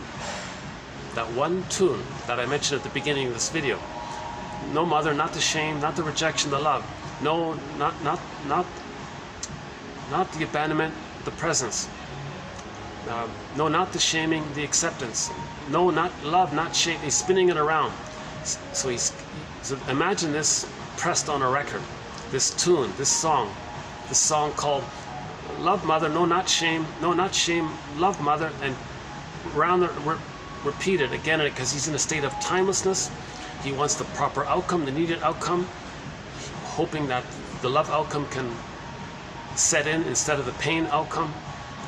He doesn't understand time, so he's looking for the love outcome. But he is traumatized, and there is time. It was recorded, but he doesn't know it, so he's repeating it. It's useless in a sense, right? Because it was recorded. It was set in there. Now, past age 3, it's really set in there. So, I mean, maybe if the mother does change her ways in the first 3 years, maybe she can kind of correct it, because the brain's very malleable. So the mother can correct things if things go wrong, if things go awry briefly for the first, few months or weeks. The mother can correct it, but she's really got to correct it. She's got to change her ways, right? She's got to have consciousness and all this. She's got to read the poem by Gibran, the Ogmandino poem, the Virginia Satir poem, I Am Me, might help a little bit. She's got to read Repetition Compulsion, about repetition compulsion. She's got to have self-awareness herself, so she doesn't repeat onto her child what had happened to her. With her fantasy, she can change what had happened to her, what happened to her. So she's got to forgive her mother. So she's got to be a detective to understand her mother. The mother may have been traumatized herself.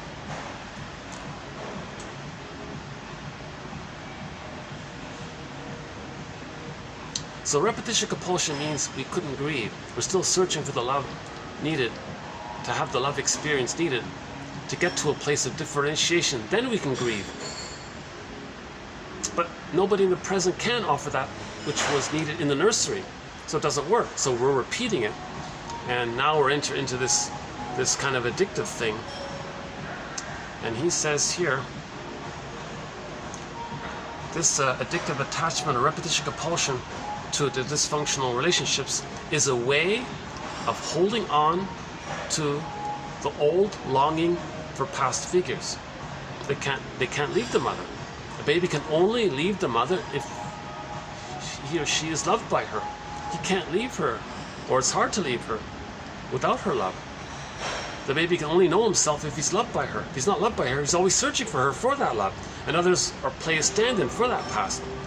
So if the couple's conscious of it, then they can make I statements together. And that process of making I statements, TQ2360 is a good place to start, by Susan Campbell, that one there, I2360. If they can make these conscious I statements again and again as a practice, as a spiritual, psychological, the couple is on a healing journey together. Then they can do it, right?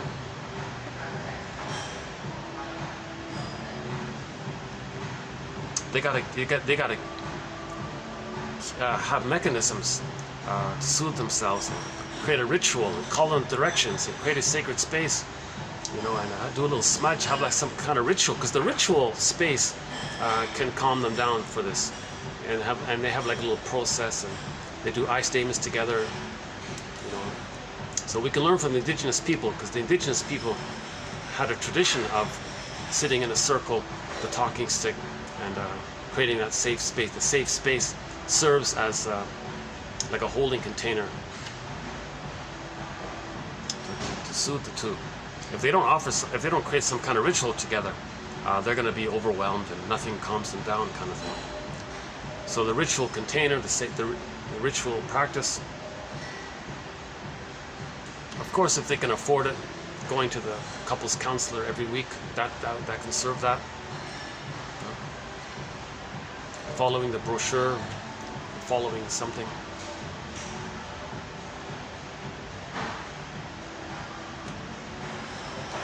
Okay, that's TQ26, 53. That comes from a book about affect phobia. She has a theory about, let's keep things, she says a funny thing, she says, let's keep things simple. Let's just approach the healing process. That everybody who's in pain has a phobia of feelings. We're afraid of our feelings. That's the issue. We're afraid of our feelings. And her attitude is, well, what if we were to treat that as the way we treat any phobia? There's where I think she loses it a bit there. A little magical thinking there. But it's a part of the puzzle. She contributes to the idea. If we can raise consciousness that we have a phobia of our feelings. But I don't think it's the same like having a phobia for the vertigo, right? The high places, the vertigo one. Because for that, you got to accept that the baby didn't latch on the mother. When the baby's born, he doesn't latch, he's falling.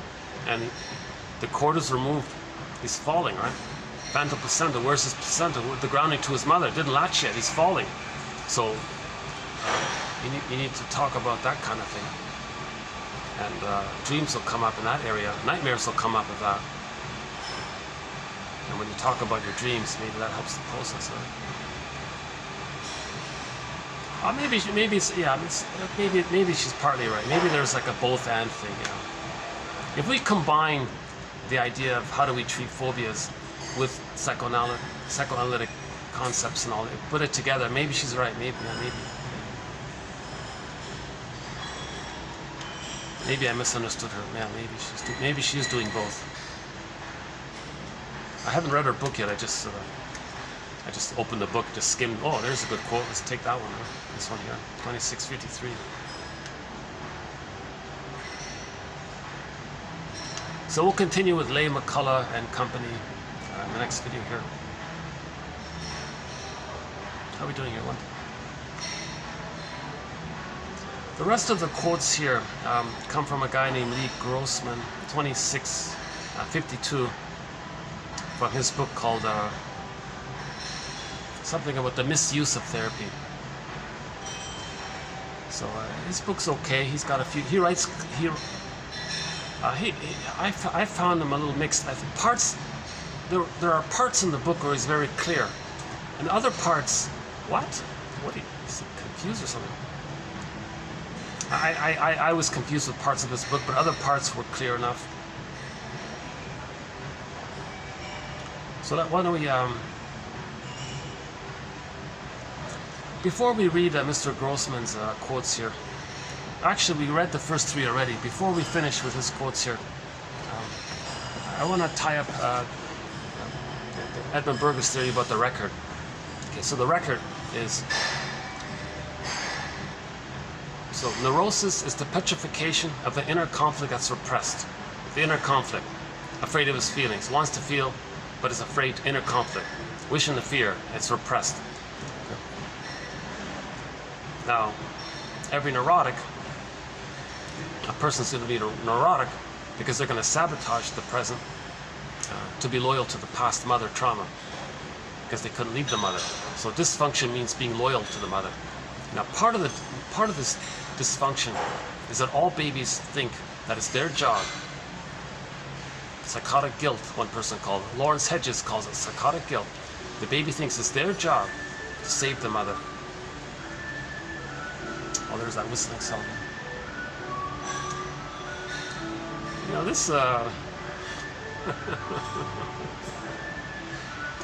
got a feeling if I keep hearing this song, it might kind of start to wear on me a little bit.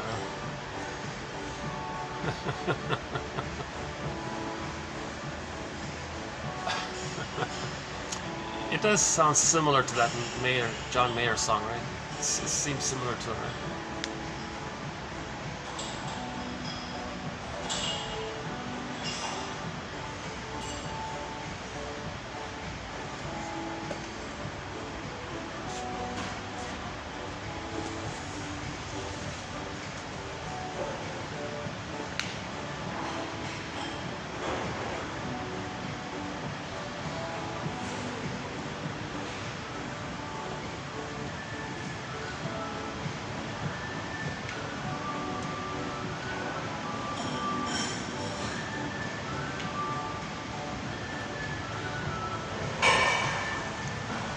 There's the crow, the keeper of psychological wisdom, a symbol of inner knowing.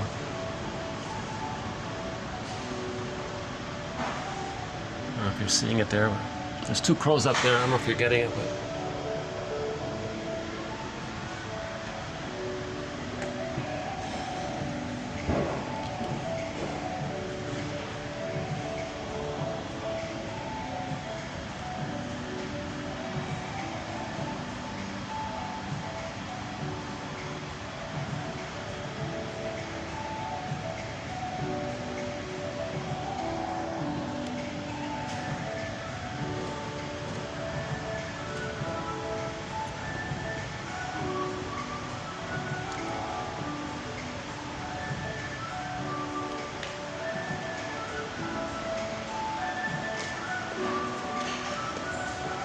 do a part of it standing up here. Let's do a bit of it here.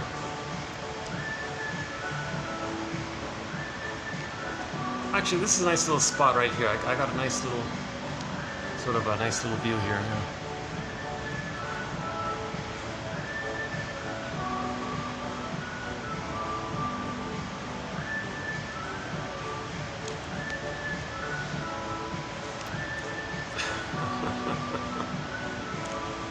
Come on, whistling, will you stop her? Enough already.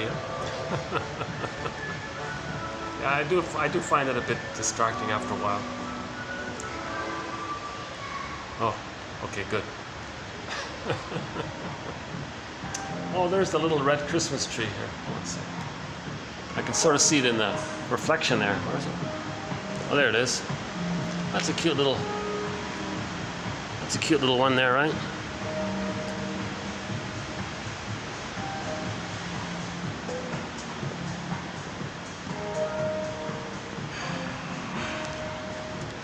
Every neurotic is a music enthusiast.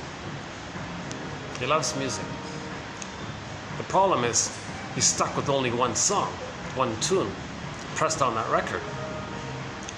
And every time he sees a record player, a new situation meaning, he's with never-ending fiery ardor. He's going to recreate that tune. He's going to play that tune, meaning in the present, he's going to do a staging thing for the past, thinking that the present can be the good needed past in the nursery. It's ridiculous.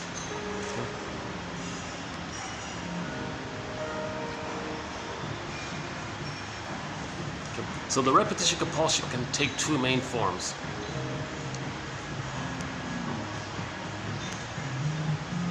So the trauma is the baby lost the golden ball, right? Attachment trauma, interpersonal trauma, relationship trauma, strain trauma, developmental arrested development, developmental arrest, stunted development, led to some kind of fixation or freezing point. That's the trauma. And that's pain, numbed over with endorphins, but the pain nonetheless. Okay, organism seeks healing. Fantasies, because of the state of timelessness that the baby is in originally when that trauma takes place, that becomes like a puppet. The memory is in that state of so the unconscious world, all of the energy there is going to cooperate with the innate drive for healing, but the trauma is in a state of timelessness. So it's going to be like a puppet master getting us to distort the present, misuse the present, invent the present, or in your fantasy. Okay.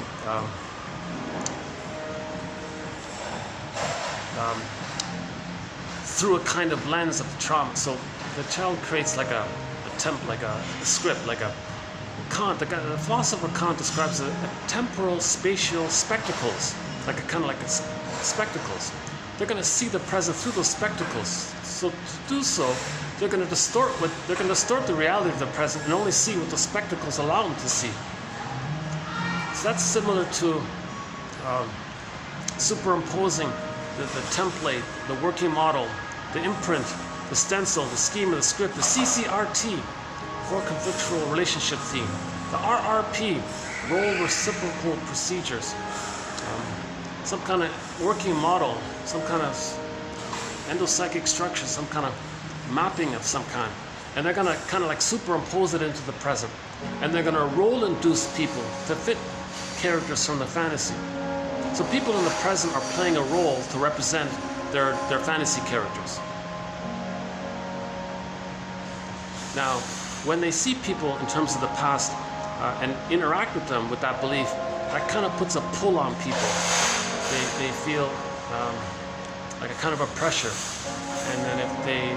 and then you interact with them with that belief, and then if you believe they're somebody from your past, now you're still trying to get the proper outcome that you wanted from the past.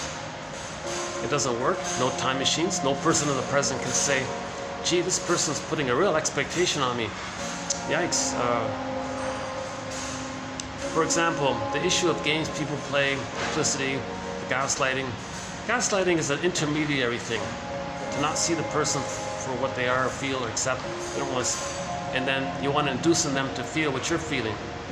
Because then, if the other person's feeling what you're feeling, it's like you're back in the nursery where the mother's feeling what you're feeling. Now, if the mother feels what the baby's feeling, the mother would provide the soothing. So he wants to coax people to feel what he's feeling, thinking that he's still back in the nursery, hoping for mother's soothing response. So the person in the present feels a push for this. Now, nobody in the present is going to say, gee, the mother didn't soothe them, because they're ignoring me, and they don't care about me. They want me to play a role of the good breast. Yikes. Well, okay, let me help this person then. I'll invent a time machine. We'll go back to the nursery. Okay. And the person becomes the good mother, I guess. The projector becomes the baby again. They're back at the place of the nursery. But this time, instead of the shaming mother, they're going to have a loving mother who soothes the person, the baby. He has the wiring laid down, the holding interject, the soothing interject, the internalized good object concept. I'm okay, you're okay. So differentiation took place. Okay, hop back in the present, morph into our respective adult present roles. Okay. And then the projector will say, hey, I can see you for who you are in the present, as a whole object. The third quote in today's list here, the whole object relating. You have a psychological self, a feeling self, you're a person in your own right. You have your feelings in life, and your juices, your soil, your garden within, your paradise within, and your golden ball with you have your feelings and hopes and okay, you have your memories and you have your life and all this. And so you're you and I'm me, and we can interact with that kind of self-acceptance. I have my self-acceptance, you have your self-acceptance, but together we can do something where we're connected but still autonomous. In other words, we can do something in the present and still not try to replay something in the past, because we're accepting ourselves in the present. So you're you and imperfect, I'm me, I'm imperfect, and that's I'm okay, you're okay. So whatever they do in that place,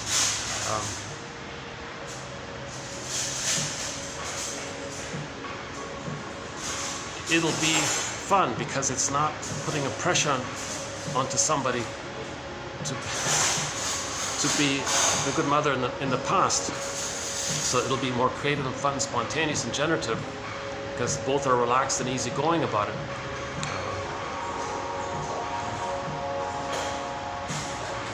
So repetition compulsion.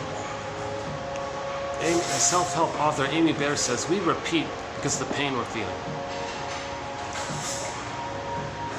The pain is we lost the golden ball, the feelings. Okay? It's turned to stone, that's the pain. We repeat and search for the golden ball. We repeat because we lost the golden ball. We repeat because we're searching for it. As we're repeating, we notice that we're repeating. That's building the nest. We get our golden ball back, we stop repeating. Okay. So to that end, we need all of these quotes that we can get. Okay.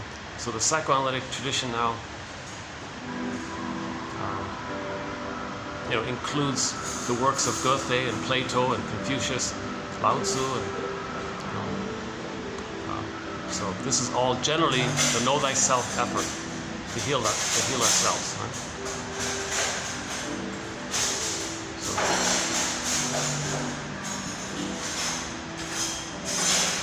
So let's continue with Mr. Grossman's quotes here. Interesting. He seemed to have a kind of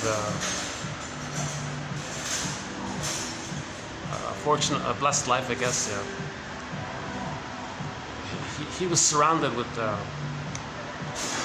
He tells a story in the book and also in an interview on YouTube.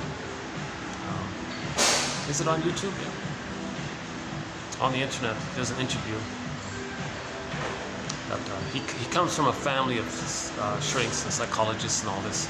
So it's part of his whole family tree. He grew up with it as a child. And, so the guy's in his 80s now. He finally wrote a book, his first book. And half of it's sort of a bit of a complaint. The book is called The Misuse of Therapy. Yeah, one of his basic ideas is that people use like a theory, like a psychology theory, as a teddy bear, and they cling to it. So they want to see everything in terms of that little model, you know, like self-psychology or something, you know, using empathy as a technique or something. And they're missing something. And they're missing something more broader. They're missing the more broader humanistic perspective if they're like clinging to the models. So that's sort of the misuse. That's what he means by the title of his book, The Misuse of Therapy, where the overemphasis of seeing things through the lens of the theory. That's like that's a misuse, because the theory is just a part of the piece of the puzzle, right? But a person, he says, latches or clings to it as a teddy bear, and that's the misuse. And you're not really helping people if you insist on seeing things through a specific lens or theory. So that's what I like about 1001 Windmills of the Mind. We have a lot of authors. We have hundreds of authors in here. Hundreds of authors. You know. So I'm being as inclusive as I can.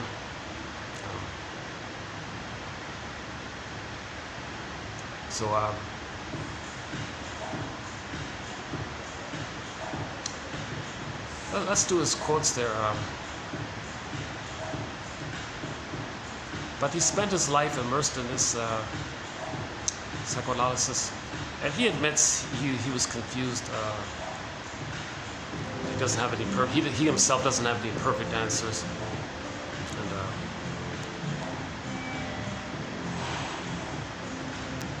And so he does pass along some ideas. One of his main theories that's got me thinking currently is that he has a theory about infantile amnesia. Infantile amnesia.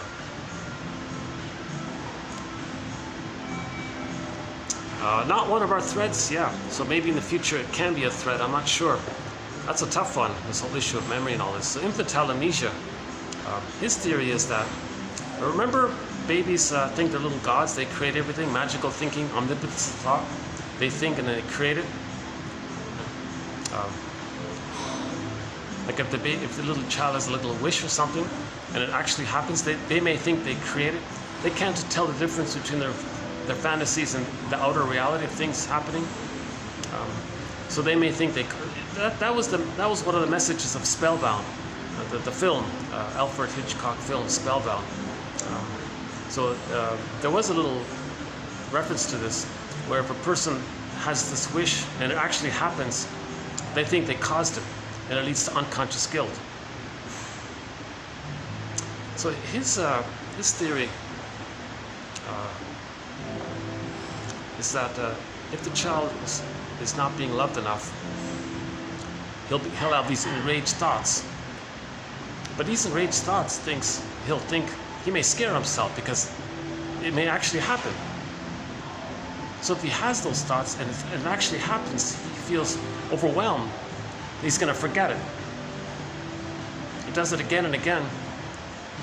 He can't know it because his thoughts created all this structure or whatever in his fantasies, and he's overwhelmed with his enraged fantasies. It leads to infantile amnesia. He represses it, dissociates or whatever. That's his theory about it. So maybe it's part of the puzzle. Yeah, maybe it's part of the puzzle. So let's see. Okay, let's finish this. Let's do Mr. Grossman's quotes here.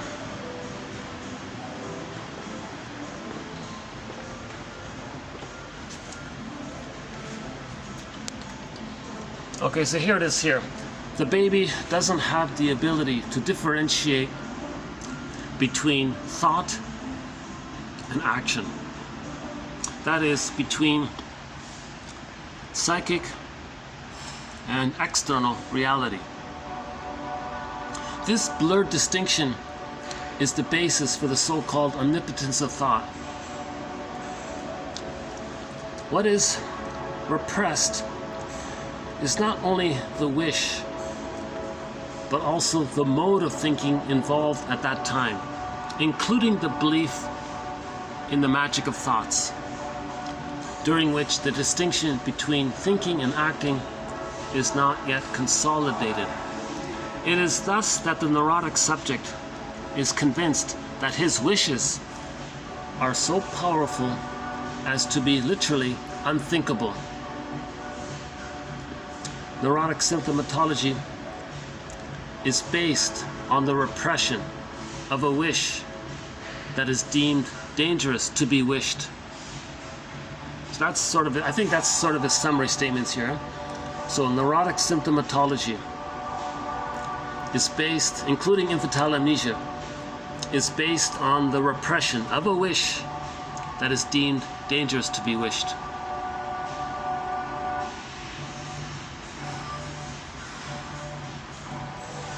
So the baby's demanding, mother, provide my paradise. Don't leave me, don't abandon me. So he's going to be very controlling. He'll be enraged, trying to change the mother. He has all these wishes. But it's so painful, and he thinks these wishes are dangerous. Cause too much pain. Creates an image of the mother as a monster now, as a defense mechanism. But that's repressed. He doesn't know it. And that leads to symptomatology, because you're going through life with prejudice. Because when someone's safe, you're going to fly that boogeyman image onto others. So now you're being neurotic. You're not enjoying the present.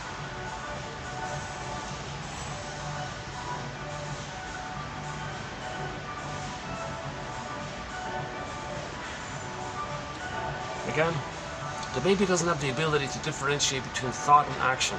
So the baby thinks something, he thinks he creates it.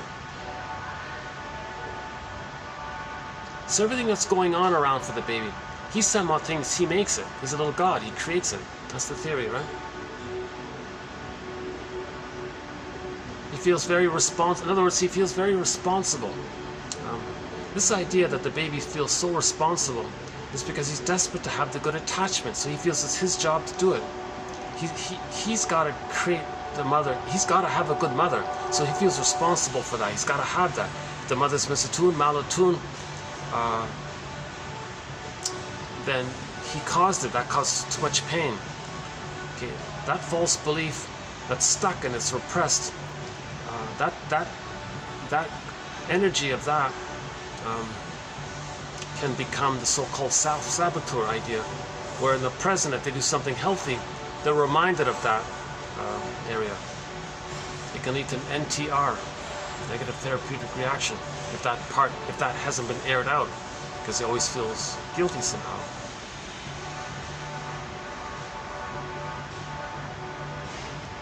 So, no, it's not the baby's job to save the mother, but he thinks it is. No, the baby isn't defective, but he thinks he is if he lost his paradise. So he takes it upon himself for some reason. Now the grandiosity is still there. Now if he's not getting what he wants, he's enraged, right?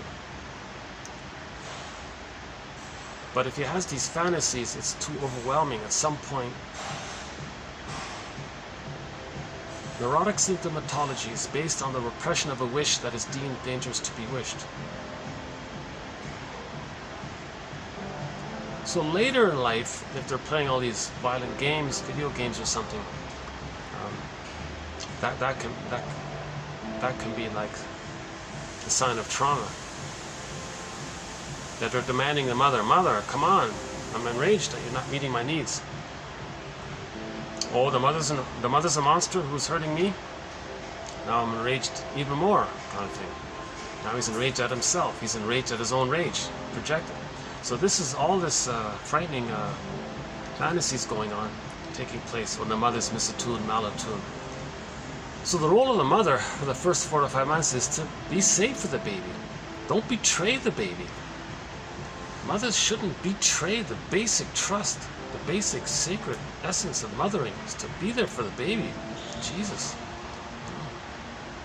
Mothers maybe should just stay in bed for 4 to 5 months, let the baby sleep on her for 4 to 5 months. The babies feed as they feed, skin to skin contact, just the two of them, the Ouroboros image. The baby's never separated from the mother. Constant skin to skin contact. Mother carries the baby to the washroom gently and all this. The baby sleeps on the mother the whole time. The role of the father is to make the mother comfortable for that time. The babies need an extended womb, an extended paradise. Then if he gets that, okay, then the bully pattern won't be there, the criminonic area, the psychopathos, Iago pattern, envy pattern, at worst it'll be a garden variety narcissistic person, at worst, but it won't be the bullying and NPD and the BPD and lower functioning BPD, Iagos and criminatics and all this. So they'll just be like Peter Pans and a little bit selfish. But they won't be too belligerent like the bully pattern or the Iago patterns, etc.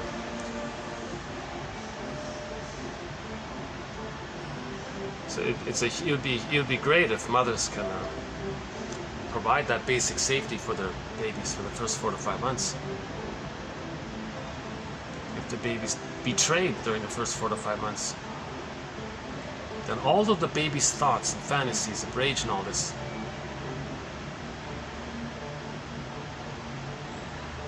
he thinks it's too dangerous to have those thoughts and feelings. It's repressed, but it's there, and it comes out in our dysfunction somehow. Okay, I'll have to update that one. I'm struggling with that. I just came across that one now.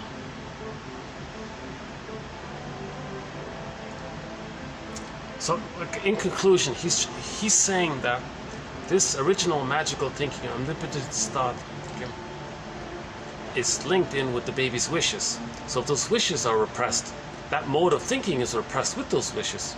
So if a person has that wish later on, it's linked to that way of thinking, linked to that wish. Baby wanted love. Later on, person's afraid of love. Because the way of thinking related to the wish for love is the way the baby thinks his thoughts create everything. So if it's just things are dysfunctional at that point.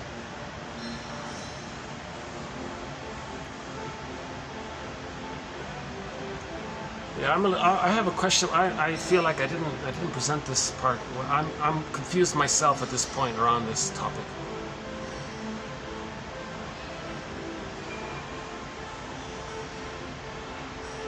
It is thus that the neurotic subject is convinced that his wishes are so powerful as to be unthinkable. He can't think of it. He had a wish, but he's afraid to know the wish.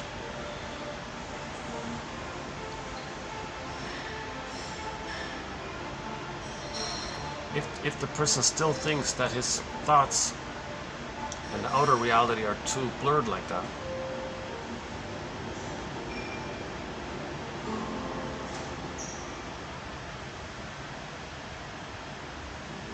The typical example is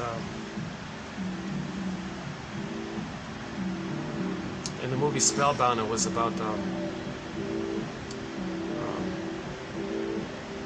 the guy Gregory Peck played. As a kid, he hated his brother or something, and there was an accident of some kind, and the brother died. He thought he created it, but this was all repressed. So he thought, with his thoughts, he created it. But the confusing thing about that film was that he partially physically did it, but it was an accident, not meaning to do it. But he wanted to hurt the child. He wanted to hurt his brother, but not go that far. See, that Spellbound, they have these ideas, but they blur it and confuse you. So there are some good little crumbs in Spellbound, but a lot of it's kind of blurred over and leaves people confused. But I think the pure original idea was, minus the confusion of what we see in the film, the idea of it was, if the boy was jealous at his brother, and he had his fantasy, I wish my brother wasn't there, and somehow something happened, something happened. He may think that he caused that with that thinking. So he feels really badly about that somehow, but that's repressed. And that'll haunt him all of his life, kind of thing. Because he believes, so if we do it that way, not the way it's seen in the film, if we do it that way, he's got to go back and think, no, he wasn't responsible for what happened. But he thinks his thoughts created the physical thing.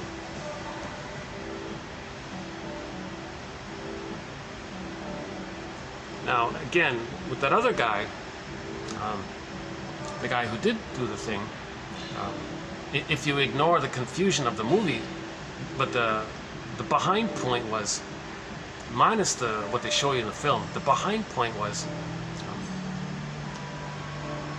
that the shrink thought that what the guy said was just his wish, so he felt guilty.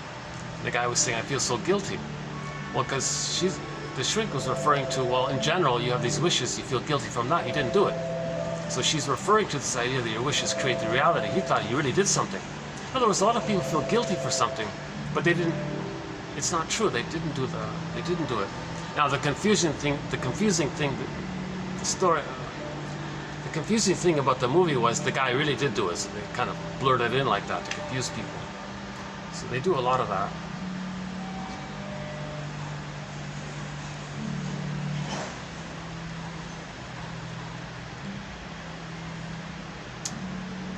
One line from the spellbound was Shrink said the mentor said to his colleague and her boyfriend who were staying at his home, okay, well, time to go to bed, good night, and sweet and happy dreams, which we'll analyze in the morning.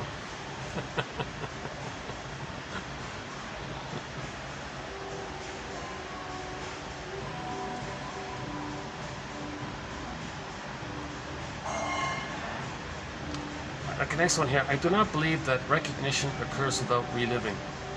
Okay, this point is that if we're going to recognize that we're repeating something, we got to catch ourselves live doing it. So that's why an interpretation includes three parts. A typical interpretation includes three parts. The person's pattern. He's doing this pattern. Okay, then you link it to when maybe it began, so-called genetic. It began there. And that's why, in the present, here and now, with me, you're doing such and such. So if you catch yourself in a live reenactment of it, then you can recognize the pattern when you catch yourself live doing it. That's what he means.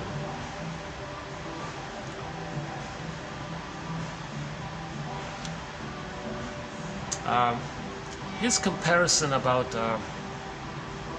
doing therapy is like when you watch a film, you're involved in the film, but when the film is over, you can reflect on it and talk about it. Right? The audience at a movie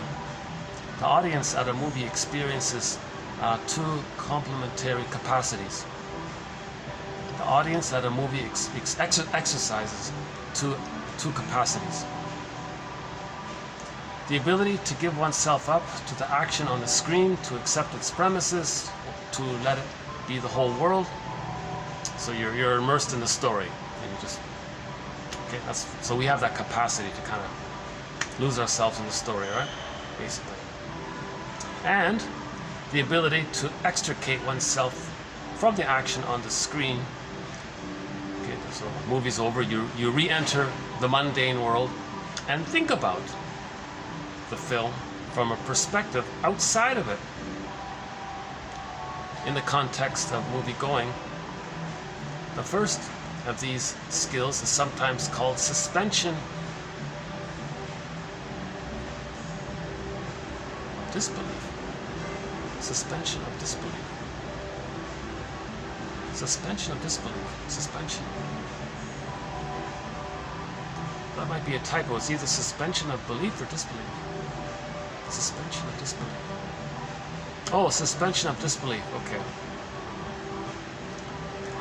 And the second is sometimes called critical thinking.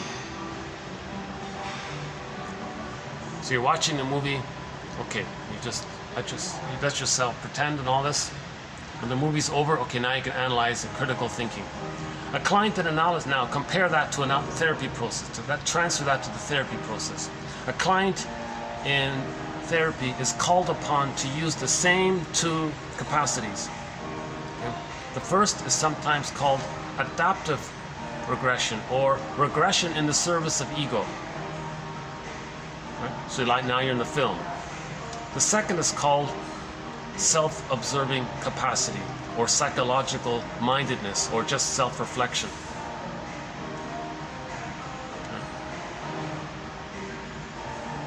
So the two people in the therapy process, they're like in a movie, they're doing some kind of slight regression, they're repeating something in the past, it's over, oh, let's reflect on it, what just happened here?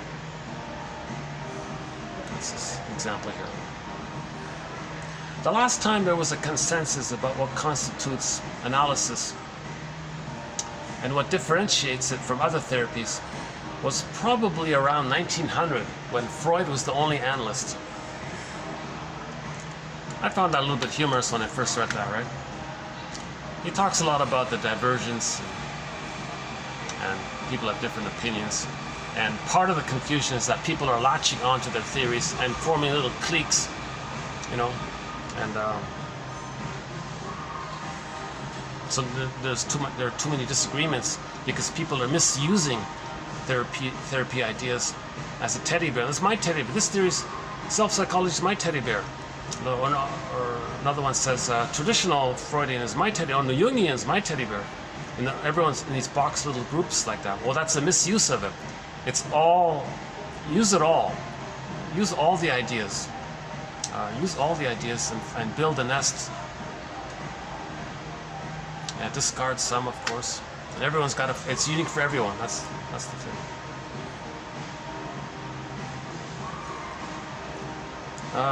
Okay, the concept of technique is itself misleading.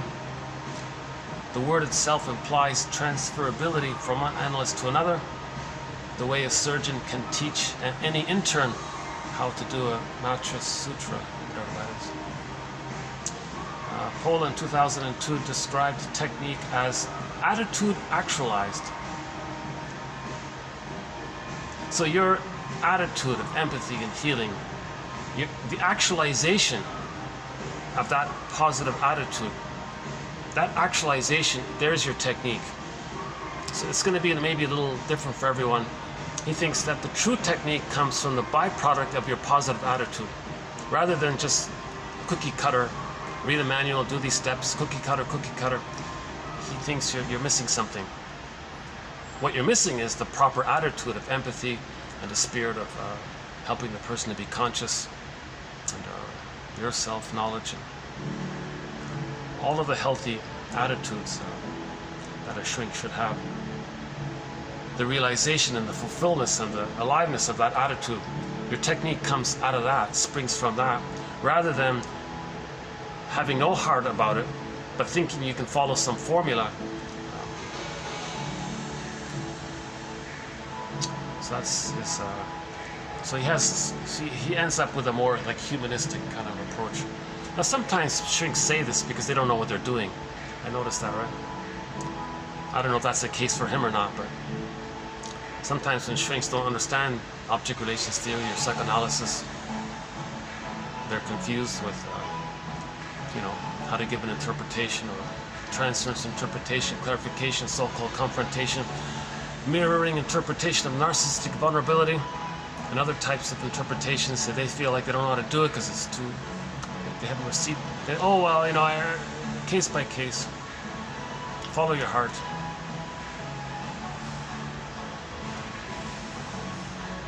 So, a shift of attention from technique to attitude and intention.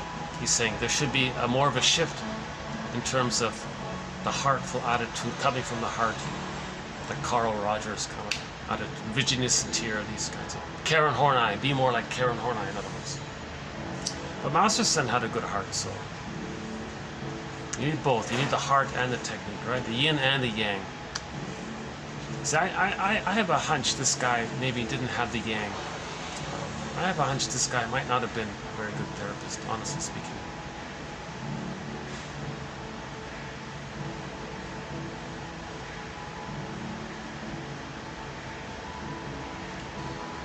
You know, in the interview, yeah, he said that before came from, he had a silver spoon kind of life, right?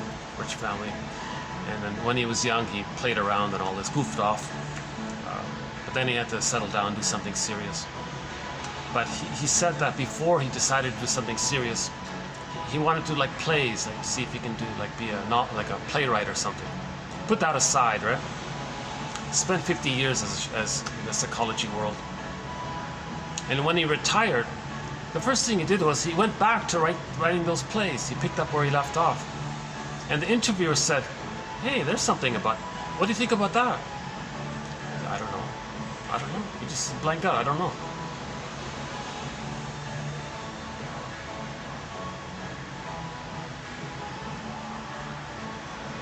So maybe he really wanted to, he didn't really want to be a shrink. He wanted to take a different path. And when he was finally relieved of the 50 years, he went back to what he really wanted to do, write stories or something, right? So that might have been a clue that maybe something was missing. I wouldn't go to him. If I had the funds, I wouldn't go to him, shrink. To be his client or something. I don't think he can analyze people, to be honest with you. He has a lot of complaints and criticism about therapy. But he says it in a friendly way, right? Like in a narcissistic way.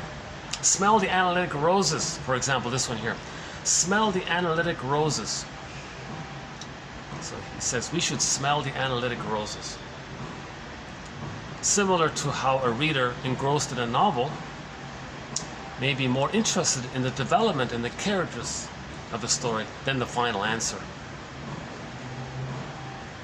So the journey, not the destination. So in life, you want to smell the roses, enjoy the present. So he said in his therapy, he thinks, well, the therapy should be, we should slow down and enjoy the process, because he's trying to figure out what's going on. Maybe he's saying it as a rationalization. Because he didn't get the answers, he didn't get any conclusions. He gave some example of some wealthy lady who, I guess, financed him or something, spent 20 years. He gave an example of one of his clients who just paid him to just say only 5 words. He said for many years he was paid just to say 5 words to this lady, this angry lady. Yes, no, I don't know. Anything else that he said, and she got enraged and go on this tirade against him. So she wanted to just control the guy, thinking, okay, you remind me of my father, controlling. So because maybe she chose him for that reason. Oh yeah, because she said she interviewed hundreds of people and chose him. So she found someone who reminded him of a parent or father, let's say. All right, I'm going to control my father and I'll pay to do it. So you just say yes, no, I don't know. That anything else you say, I'm going to be reminded. Now, so she's trying to control the father. So she spent half of her life battling with her father, using him as a proxy. You remind me of the father or mother, so I want to control my mother now.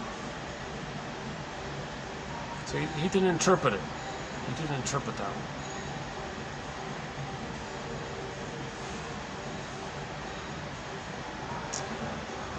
Much of, here's a good example of his whining, of his complaining. But he's partially right, yeah, he's partially, and he's confessing, and I think he's confessing about himself here. I think this guy's confessing. I couldn't read this whole book, I kind of got tired. Much of the analytic literature is barely readable. Okay, projection. Much of his book is barely readable. And parts of it okay, but a lot of it, what? You sort of jump, like, you kind of like, he's doing the thing that he's complaining about, right? He's confessing, he's projecting. Much of the analytic literature is barely readable.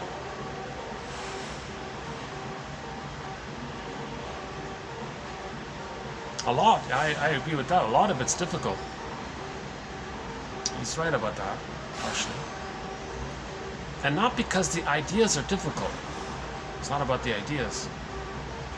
Many brilliant analysts think idiosyncratically, and some of them won't or can't take the trouble to translate their thoughts into the common tongue. A lot of shrinks are a little schizoidal, right? A little detached, so they're imagining a lot.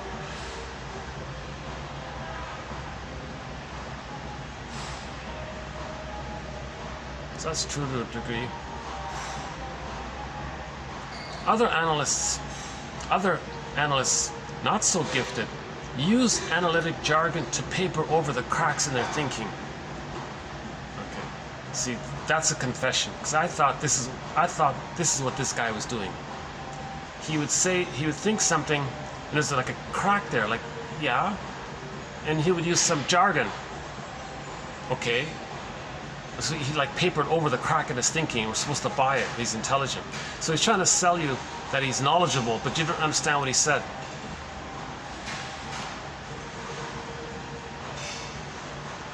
And he compared himself to this Winnicott guy.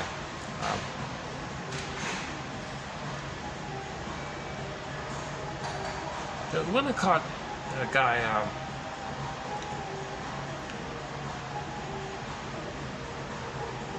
has some little gems to give. Like he has some little juicy little gems in this. So a lot of people like Winnicott. But he said, I can't stand this Winnicott guy. He strongly is enraged at him.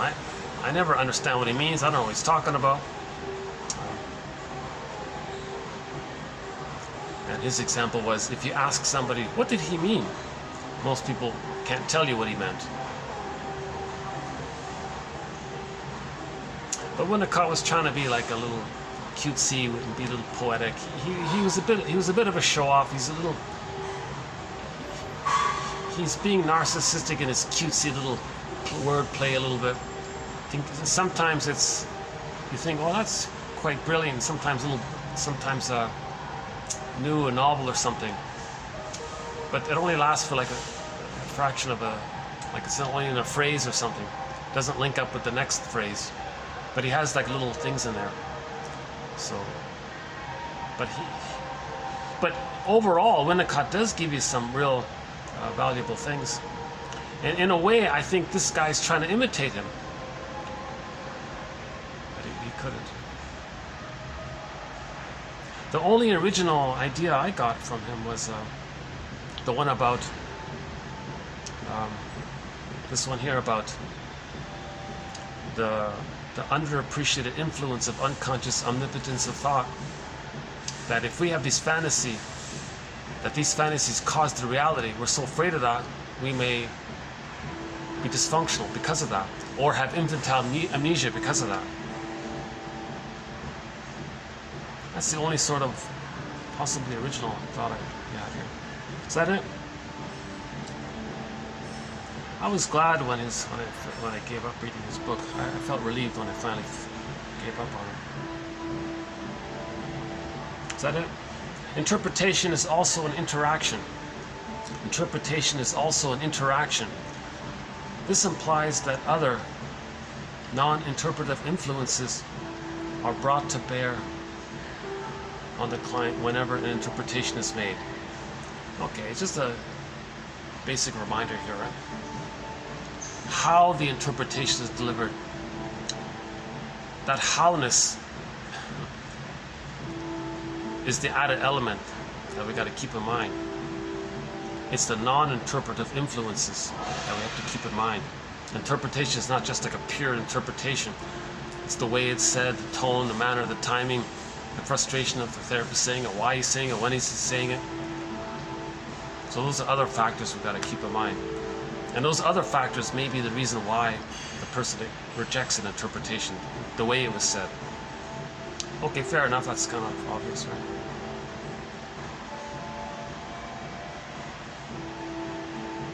See, I thought this was just pure confession. Much of the analytic literature is barely readable, not because the ideas are difficult. Many brilliant analysts think idiosyncratically. That's a euphemism that they're confused, right? Maybe. Or that he was confused. and he wants to make a big show off by saying some little simple thing that we all know, something that's in a dictionary from 100 years ago, and says it like it's he has some brand new discovery. I discovered something. But I want to make it clear. I want to be the owner of this. He's co-opting or something. And at the same time, a few of the things that he said were clear and refreshing. And the best of them was at the beginning of the book. So I'll do the best of his material here. When prospective clients ask me what therapy is, I try to show them that they are doing something, or I try to remind them that they are doing something that contributes to their problems. This thing that you just said, do you do that regularly? That might contribute to your problems. But you have a reason for doing this. Now this reason that you're doing this, you and I don't yet know it. But if you come, and if I could do my job to make you feel safe, create a container and a ritual space, then you and I can discover what this dysfunction gives you. It's called secondary gain.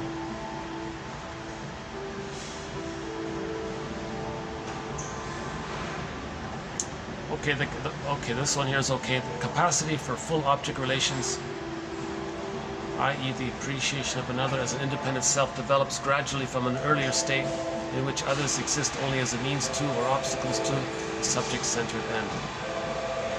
That was the conclusion of another shrink. What was his name again?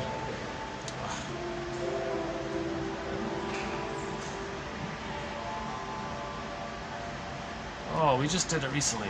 Another guy said that the conclusion of his 70... Was it this guy? It was either him or someone else. No, it wasn't him. We recently did a quote from a guy. Was it Poland? Poland. His buddy. Oh yeah, he's buddies with Warren Poland. That's right. This other guy, we did quotes from another guy called Warren Poland. That guy. He's also like in his 80s or something. He said the conclusion of his lifelong work as a therapist was the full appreciation that, you know what, you have a self that's independent from anything from my fantasies, that's not related to anything in my fantasies. You have like a self, like whoa, like that's a huge awakening out of the narcissism. So that's one guy said that his goal, when he has a narcissistic client, he says his attitude is help him to see that there are two people in the room. Because the person with the narcissistic pattern is just he sees everybody as just him, or props for him, or symbolic breasts for him, or symbolic placentas for him, something he's got to utilize. He thinks everything's just about him. Get him to a place where he can see that there's two people in the room. Then he's cured, right? Whole object relating. So this Poland guy said it took him his whole life to get to that.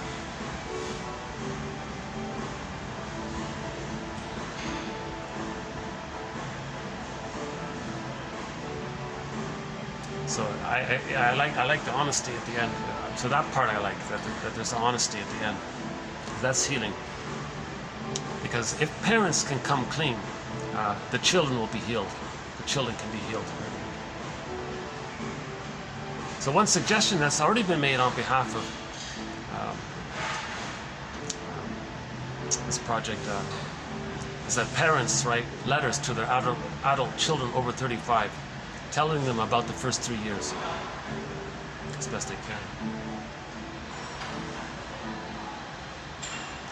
You know, I didn't expect to kind of speak a little bit on the negative side about him. I didn't expect that. Part of me did, yeah, part of me did. Okay, I know what I did. I spent too much time with this book. I kept going, you know, I kept reading. Maybe it'll...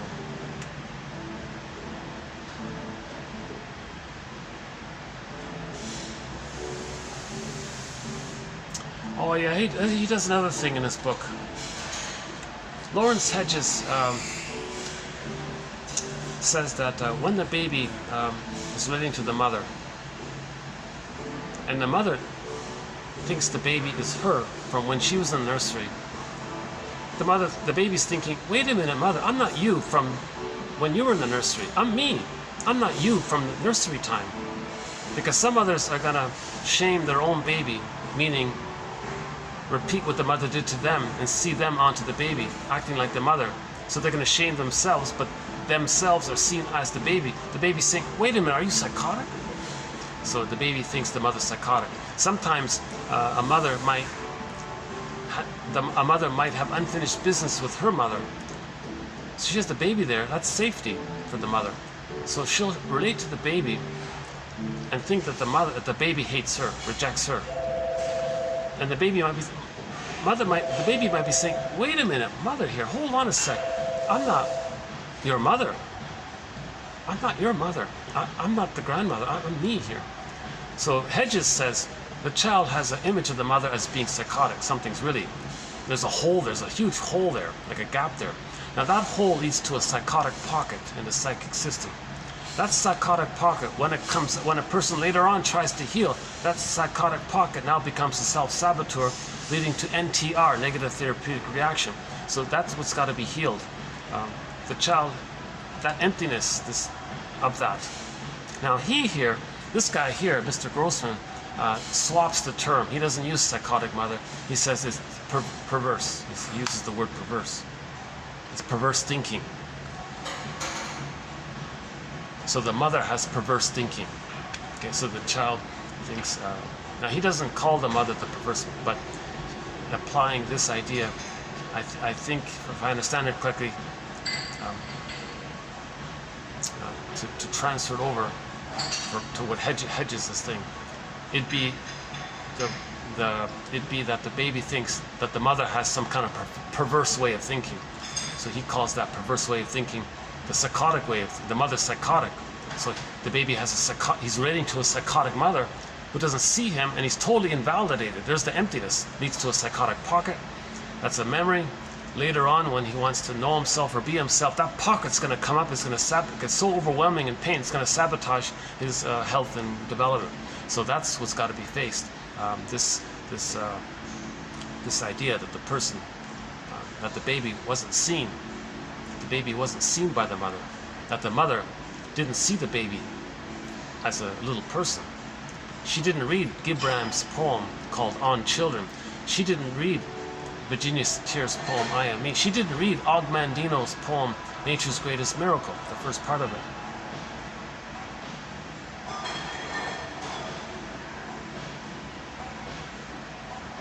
The issue is that some others are trying to meet their unconscious needs onto the baby. That's the problem. When a mother tries to get her unconscious needs met, using the baby for that, that's going to lead to an emptiness in the child. In his system, in his feelings, he's going to have some kind of so-called psychotic pocket there because of that. And that pocket, when it comes up, that fear comes up when a person tries to heal.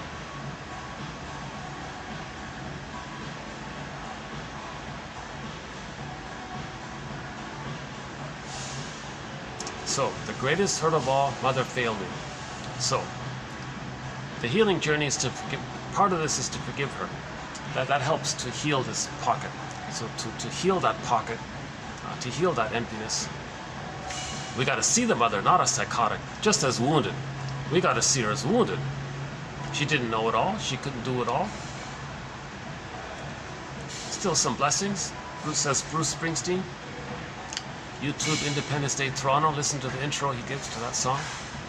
Beatrice Deer, Rosanna Deerchild, quote, "The more I learned of my mother's story, the more of a person she became to me." That's huge. To see our parents as people beyond being parents, as people, seeing them as people, that's huge. Then you're getting somewhere. That they had hopes and dreams, like Springsteen said, didn't pan out. They're traumatized. The recognition that we're basically all homo traumicus. We're all traumatized version of ourselves. So for more on that, I did a little bit of it in the last video. If you go to the last video.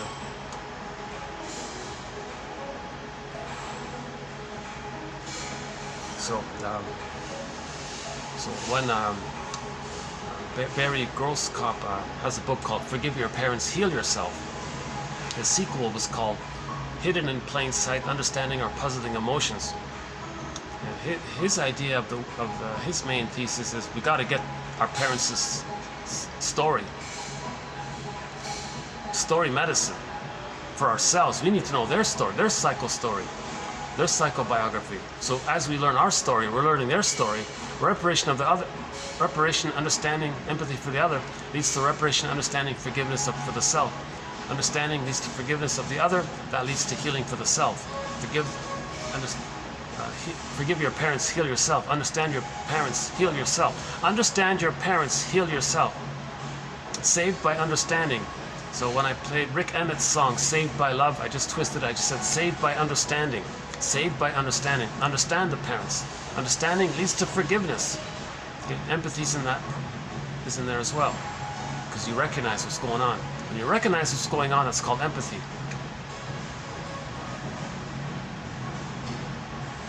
So one clue might be, so parents can write letters to the adult children.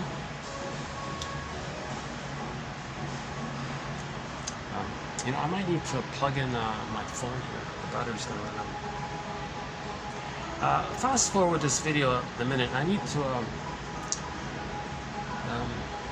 I don't have a full battery on my iPhone here.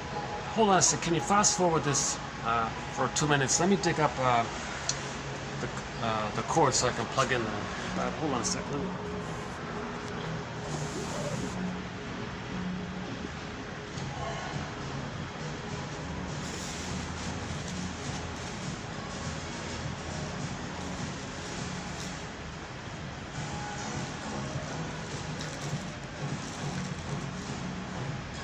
Found it.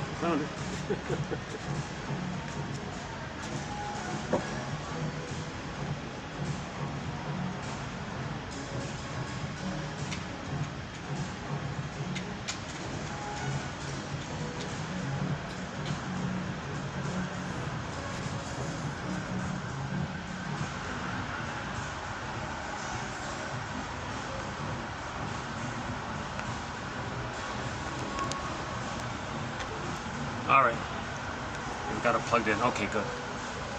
So we have battery issues here.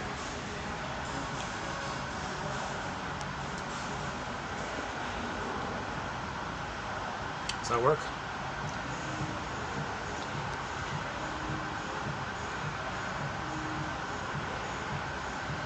Does that work? It's my first time trying it this way. Yeah, let's try it this way. All right. Today's an unexpected video. I'm having second thoughts about this video. I'm tempted to I'm tempted to redo this video. I got a little negatives. I guess what happened. So why did I get a little negative on him?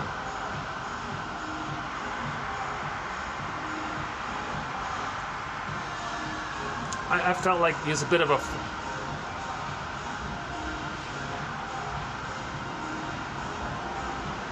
Show off, bit of a show off, not 100% genuine.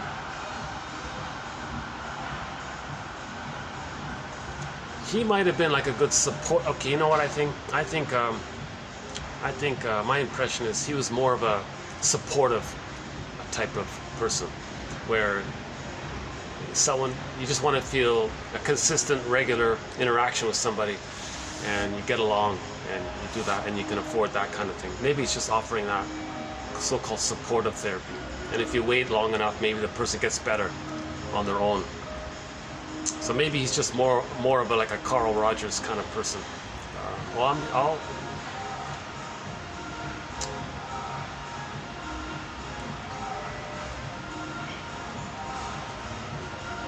Yeah, that's okay. Maybe that's not fair because I'm basing this based on the example he gave in the book, dealing with that difficult client that he had for 20 years.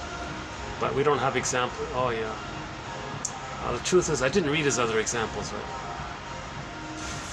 kind of skipped over it.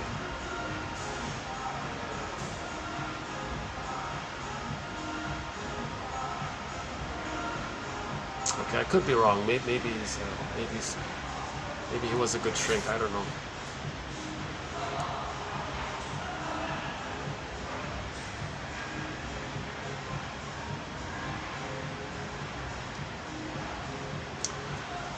Yeah. Okay. So his phrasing is a little different. So in previous videos we talked about the stingers and the clingers.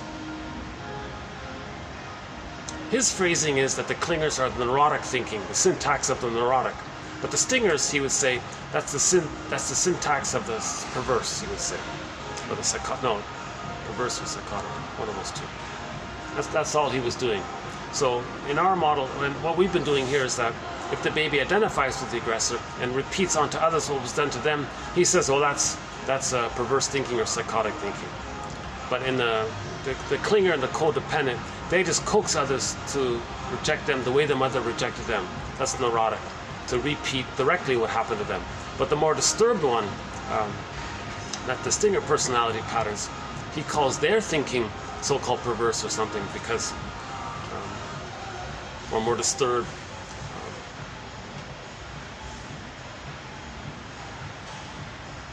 And his justification for using that term, yeah, why did he use that term? Because he dug it up from the old traditional terms from 100 years ago. Like people, like he says, yeah, he thinks these rare extreme cases, like the Claire's knee, the movie called Claire's Knee, a French film called Claire's Knee, this fetish thing, right? This perverse thinking. But you can apply that just to broad thinking. So his thesis is the same kind of thing that goes on with those disturbed issues, which we don't cover here. Apply that in just more general, everyday terms. So he calls that perverse thinking. If the mother treats the baby as if the baby's her mother, that's perverse thinking. That's really unreal, very. But is it helpful to use that term? Does it work? I don't think so. It doesn't work. So it wasn't helpful. He didn't. It's too loaded. It's too bogged down.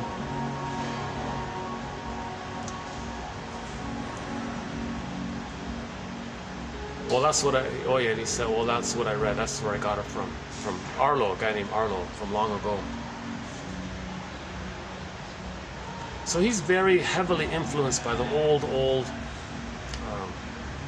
1910, 1920, Carl, all those guys, Abraham and all those guys, and Freud and all those. He's coming from the jargon of that old place. So he didn't make it too common. See, he complained here that shrinks aren't making it too common. What did he say here? The common tongue, right? Much of the analytic literature is barely readable. Not because the ideas are difficult. Many writers think idiosyncratically, and some of them won't or can't take the trouble to translate their thoughts into common tongue, common language. Well, here he is talking about perverse thinking. What is that? Is that common?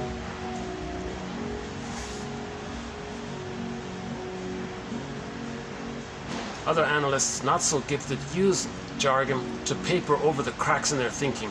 He does that. See, this is a confession.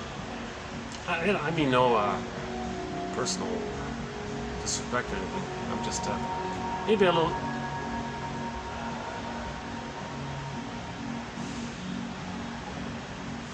So what in myself do I see of him? Like maybe I'm projecting something about myself. Like why? See, I had an expectation the book would be educational because I invested a fair bit of. I thought, okay, I'm gonna, really try to read this, right? Okay, so I transferred the need for a good mentor. I transferred the need for a mentor into that book, and was disappointed. That triggered the disappointment with my parents, right? So maybe that's what's coming. So maybe I'm okay. What I might be doing is I might be transferring my disappointment and anger and hurt from my parents maybe that got triggered up and I'm displacing it onto him. Okay, that's what's happening here. I got triggered. So my search for a mentor, the disappointment that I felt, triggered up the disappointment with my parents, and I displaced it onto him. So now I'm being overly, I'm slipping in my anger at my parents onto this poor guy here. I don't know him that well. I just read maybe about half of portions of his book. It sounded very promising at the beginning, you know, and I read it at the beginning. I perked up. Oh, this is he the real deal kind of thing? Is he like a Masterson type? He's no Masterson. He's no Masterson. Masterson is clean. I mean, he's clear. Like he's intelligent. Masterson's intelligent. I like Masterson's work. Edmund Burglar. Let's do our mentors. James F. Masterson, Edmund Burglar, Karen Horney, Melody Klein, Margaret Mahler, William Fairbairn. Robert Bly sort of makes a guest appearance. And we have quotes from many analytic authors, including Thomas Ogden, James Grotstein, Aletha Horner, Dorothea MacArthur, and many others. Today we added, I guess this one from Lynn McCullough, 2653. I guess this one's sort of more in the self-help, general psychology area, but it's a good one. Let's redo this one here. Wait until 5 minutes left here.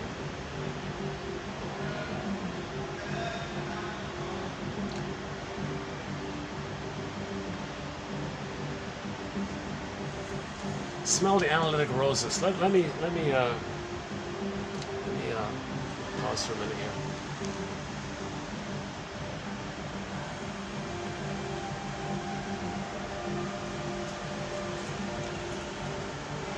I think that's a euphemism for saying, let me think about it. I don't know what's going on. I'm confused.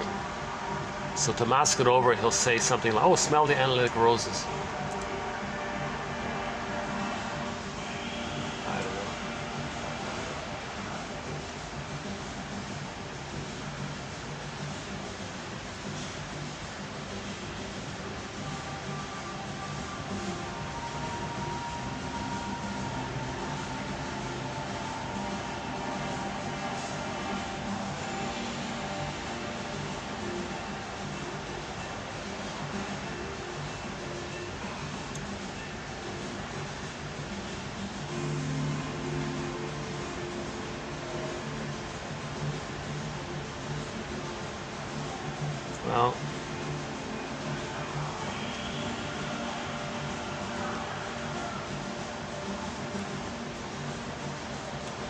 Well, just a one-liner joke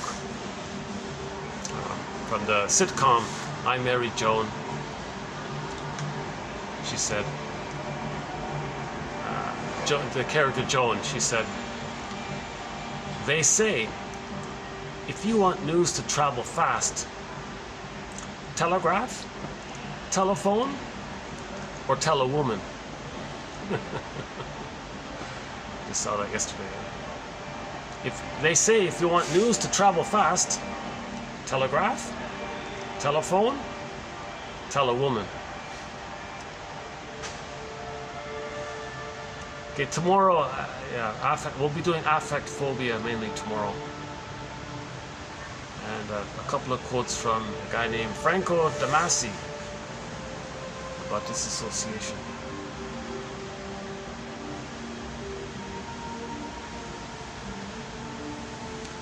So, what's the hardest thing about? So Marcus, so that self-help exercise.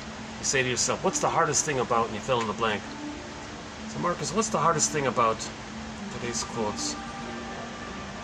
It's not the content of the quotes. The hardest thing was my feelings about the guy behind the quotes. Because I heard his interview, that's part of it, and I read his book that kind of continues it. So the hardest thing for me is to detach the message from the messenger. Okay, so that's the issue, right? So can we focus on the message and not the messenger? Okay, the message.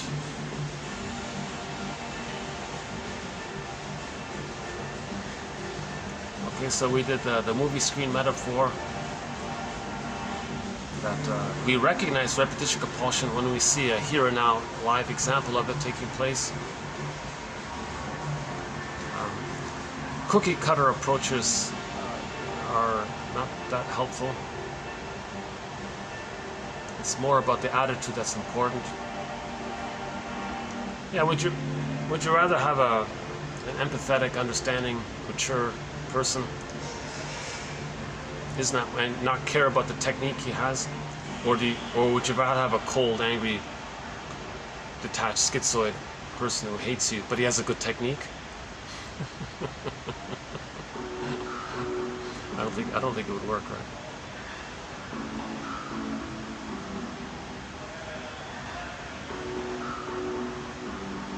So love, the conclusion is, love is the healer. If the therapist is a loving person, that'll be the healer. Love is the healer. It's a movie technique. This one, what else? Yeah, the whole thing about that unconscious childhood wishes are linked with the fantasy that those wishes can cause the thing. And there's the link between that and being frozen in life.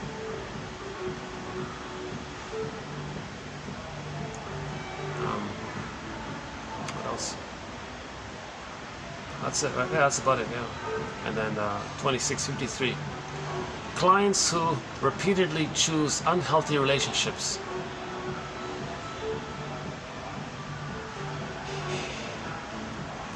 Okay, repetition. This is due to repetition compulsion or addictive attachment. Addictive attachment. Addictive attachment. Continued use despite negative consequences. Doing the same thing over and over again despite the negative consequences. You're still doing it, like the pigeon desperate for the food pellet. To understand why an emotionally abusive partner or neglectful partner would be so compelling or attractive, it's necessary to understand the nature of reinforcement. Meaning, for example, if a person is lonely and deprived of human relationships, then even a little bit of love from somewhere will take away the grinding pain for a moment. Okay? And that little bit of attention will then be much more rewarding than it would be for someone who's been well loved. So a love-starved person, they're very hungry for a little love. Similar to the starving pigeon, who once in a while gets a crumb. This becomes addictive. The power of addictive attachment. So she thinks repetition compulsion is synonymous with addictive attachment. Okay. So repetition compulsion has this addictive-like quality to it. Because when you're reunited with the mother, you got to go through the pain to get the mother. But the mother's the pleasure, but you got to get to the pain. So the only way to get pleasure of the safety of the connection with the mother is to go through the pain of that. The power of addictive attachment is due to intermittent reinforcement.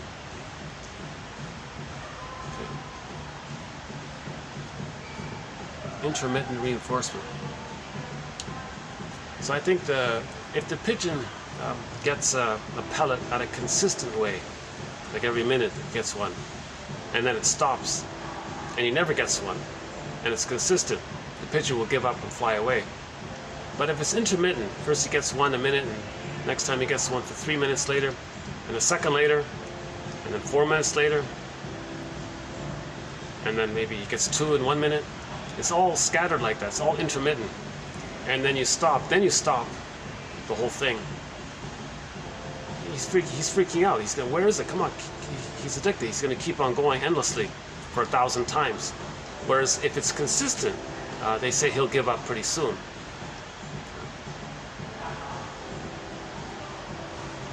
The power of addictive attachment is due to intermittent reinforcement.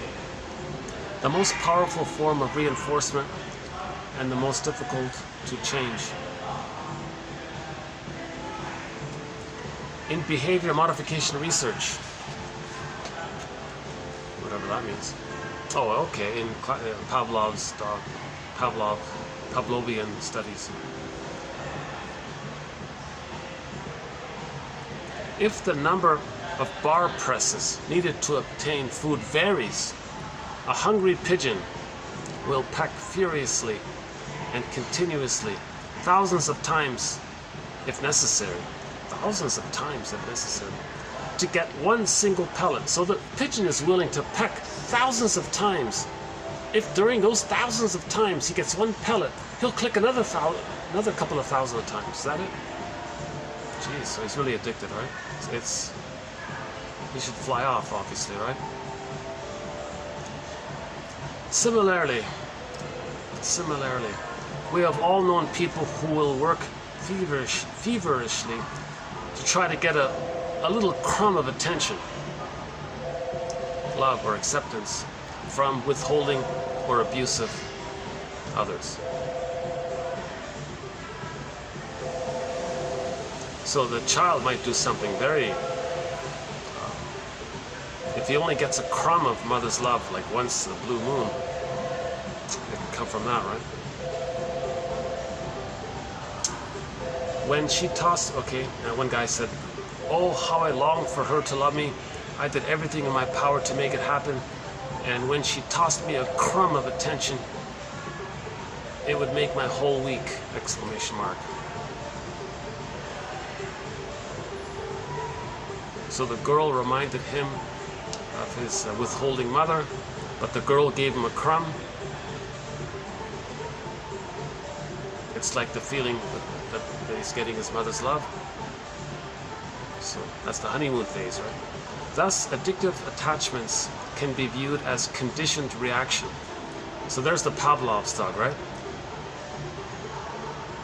So if the mother only provided a little love when the baby was crying, or once in a blue moon, it was irregular, inconsistent, no predictability, suddenly the child got a little love or something. If later on a partner resembles that, it's a conditioned reflex, it's a conditioned response, like Pavlov's, same idea, right?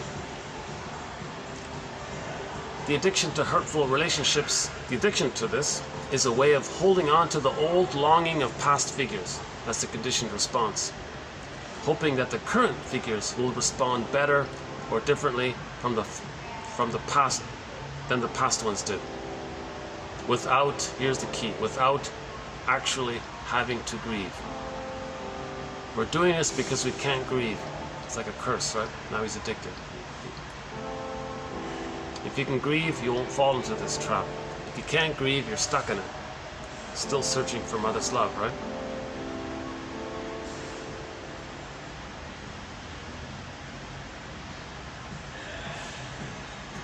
How are we doing here? Either this video is just gonna suddenly cut out any minute now, or it's gonna give me extra time. Oh, speaking of time, oh, it's 6 o'clock here. Oh, I can show you the rooftop, yeah.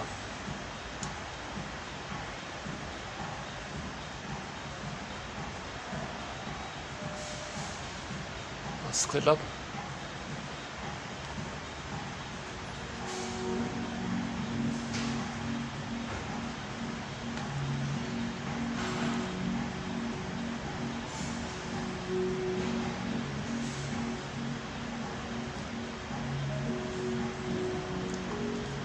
Let's play our theme song to 1001 Windmills of the Mind. Our theme song is Katja Epstein's German cover of the song Windmills of the Mind.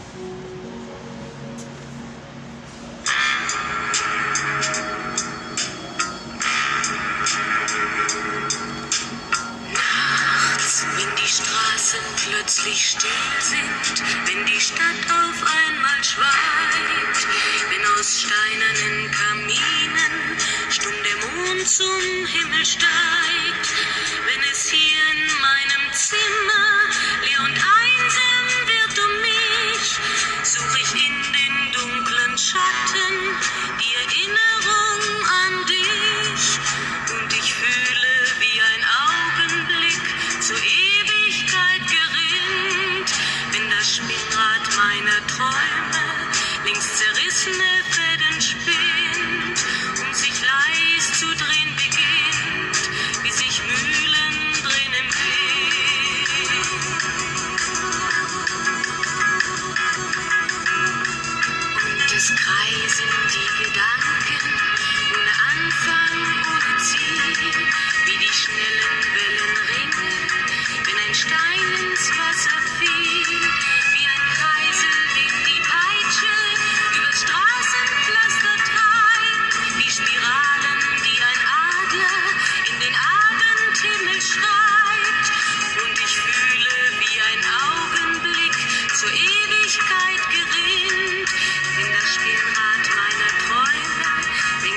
zerrissene Fäden spinnt und sich leis zu drehen beginnt, wie sich Mühlen drehen im Wind.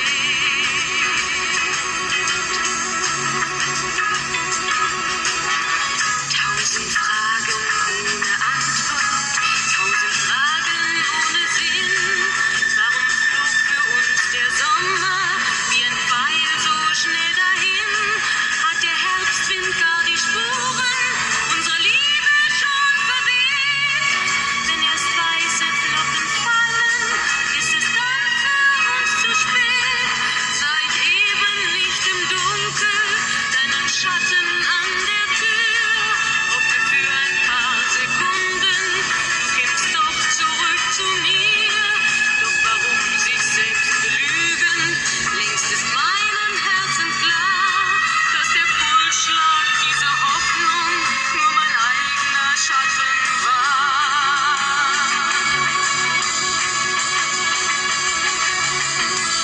Und ich fühle, wie der Augenblick zur Ewigkeit gerinnt, wenn das Spinnrad meiner Träume längst zerrissene Fäden spinnt und sich leis zu drehen beginnt, sich im Kreis zu drehen beginnt,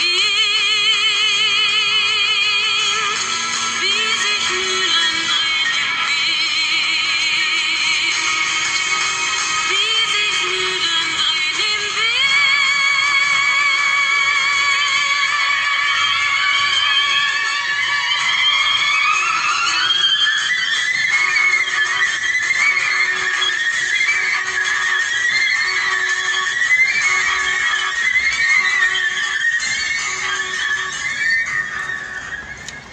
As promised, let's take a peek on the rooftop here. Give me a minute to pack up here and we'll see if there are any final concluding thoughts. Unless this just suddenly cuts out. If it doesn't, I'll show you a scene from the rooftop here. Hold on a sec.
Okay. Hang on.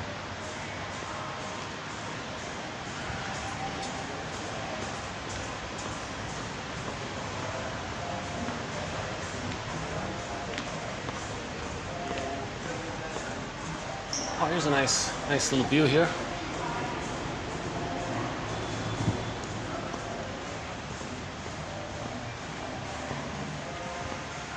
Thank you.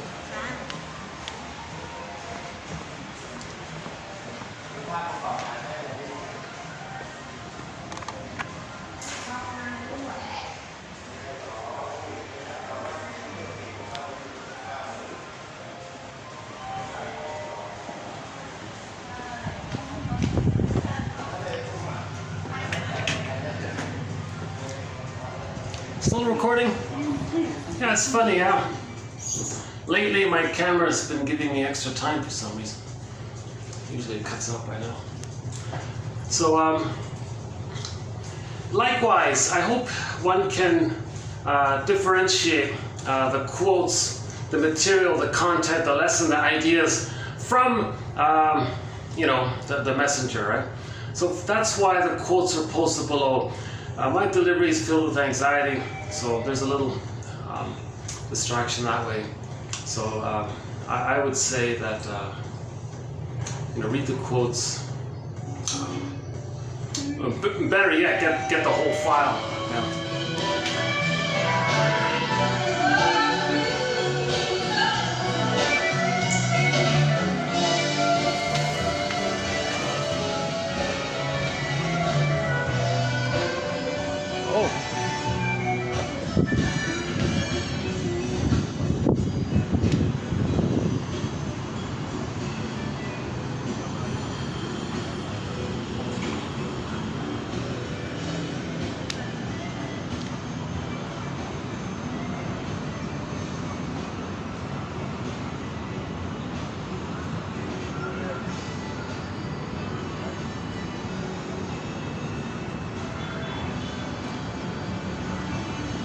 There's another guy filming here. Okay.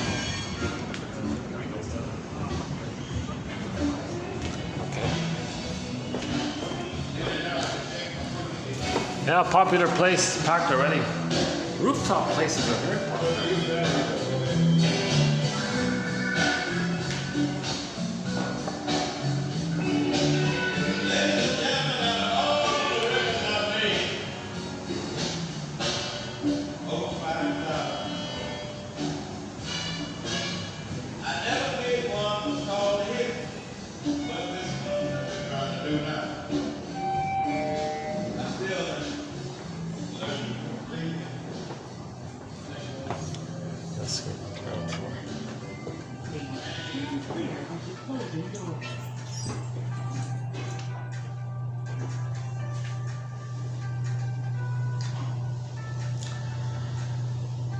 Well, despite the awkwardness of today's video, I still hope something of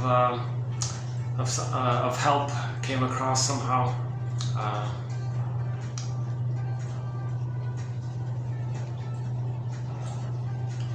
It's really a journey. I'd love to get to a place where I deliver these quotes in a calm, mature, confident way, and it'll make the quotes more appealing. I keep hoping that instead people will just read the quotes or get the collection, and it'll help raise consciousness that way. Several times. Yeah, but I like that. Yeah.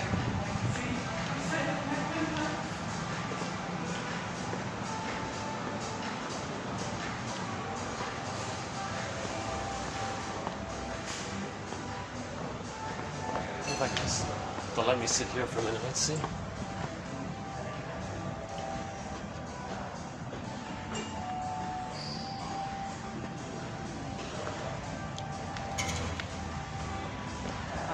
Is it okay if I just stand in for about 5 minutes? I'm not going to buy a drink. I just want to sit for 5 minutes. Yeah, great, okay.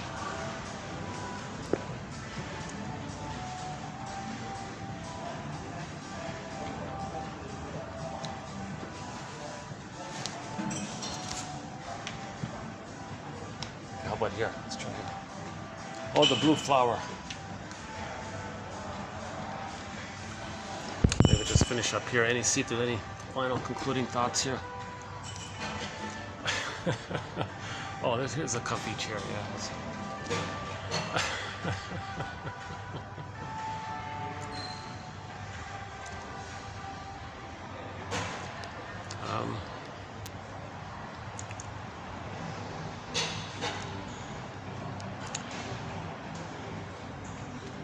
A therapeutic turning point.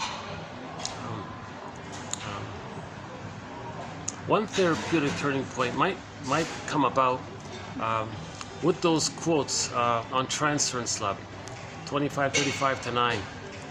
So Thomason, how's the lighting? The lighting's not too good.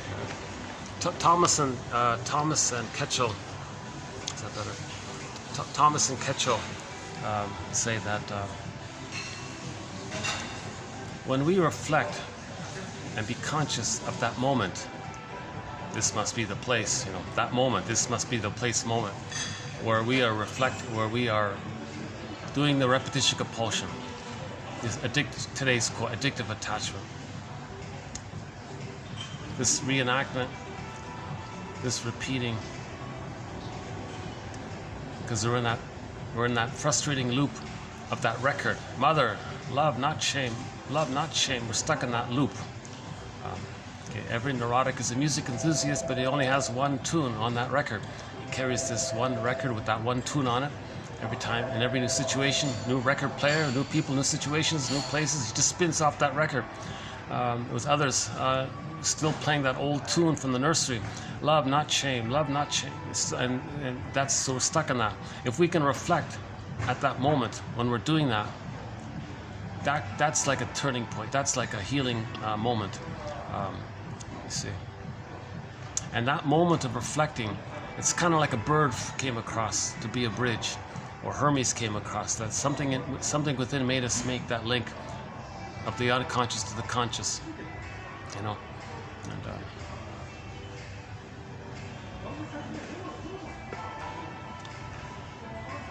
I like, sometimes Mondays are quite busy here. Getting some coffee.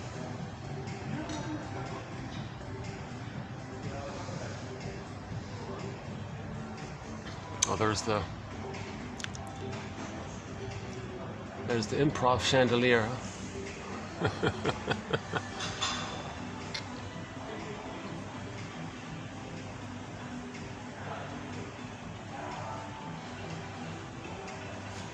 Yeah, I like this idea. I like the idea with the blue flowers. Yeah, it's nice. Yeah.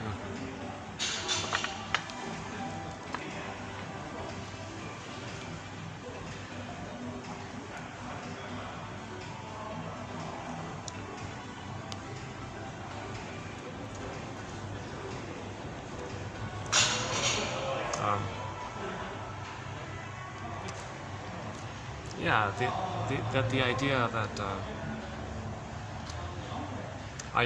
in relationships, are you really seeing the person that they have like a self, and what do they want, and what are they repeating, and seeing things that way, right? Rather than blurring it out, ignoring it to fit the spectacles, because you want to see them as the past, and you're invested in that because you're in this compulsion to replay the past and the present.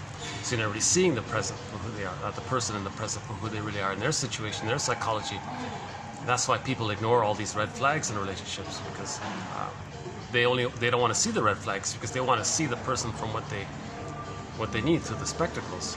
They need to see things through the spectacles, because those spectacles it's a traumatic lens, and we want to relive and repeat that traumatic lens and recreate and re-experience it with the grand hope that we're back in the nursery.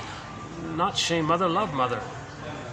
So we want to recreate it still in that original dialogue with the mother. No, mother, not the shame, I need the love. No, not that, the love, not the rejection and the abandonment.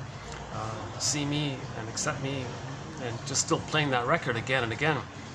So that's why we're distorting the present to create that scenario, to replay that with the fantasy that every time that we replay it, maybe somehow magically one day mother in the past that mother will change her ways if we still think in the past. But it's already past that critical time. It's past the 3 years.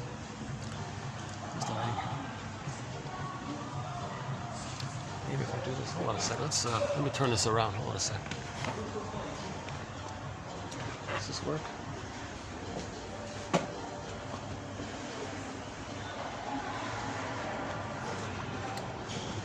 How's that? Does that work? Oh, now I got. Oh, now people still. Just wait a minute. Get used to it.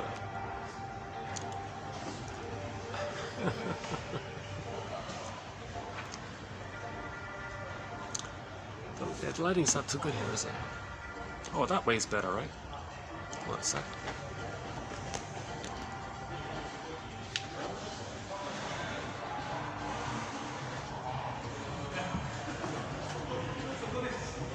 How's the lighting now? Is that better?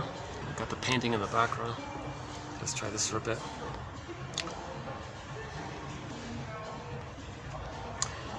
I wonder if I could do a video here, right?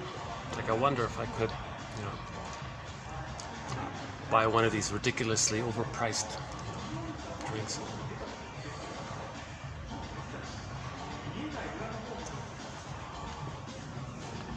Anything else?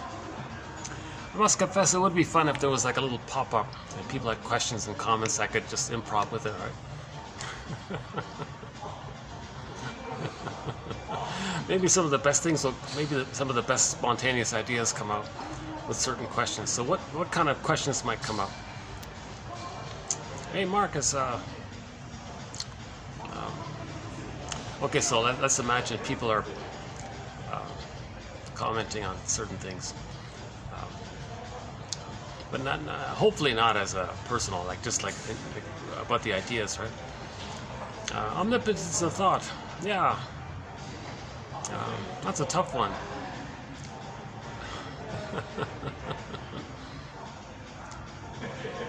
Maybe a lot of this self-help movement, you know, magical believing or something like that,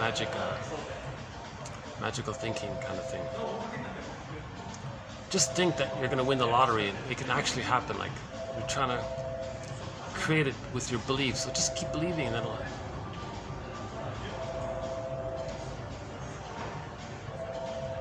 Oh yeah, he did say he did imply. Oh yeah, he did imply something about suggestion. Oh yeah, long ago some of the shrinks would try to use suggestion because of the magical thinking. Oh yeah, I remember. I forgot about this point. I didn't include it in the collection here. Something about if the client has magical thinking. Let's say they have a full transference onto the therapist as a parent. Now the parent has his suggestion. So his magical thoughts might override the magical thoughts of the client. So it's like, that's so-called the power of suggestion. He's saying this, so it's going to be like this. Oh, okay. It's true then. So that means you got to regress to that. But no, that's why I didn't include it. I don't think that's therapy. The idea of therapy is to make us conscious of where we are, accept where we are, and move forward, not kind of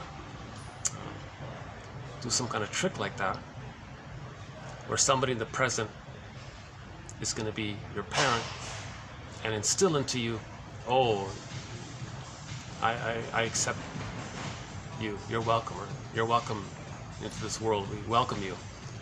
And it's somehow supposed to be the magical thinking of that thought becoming real for that person. But it's past that time.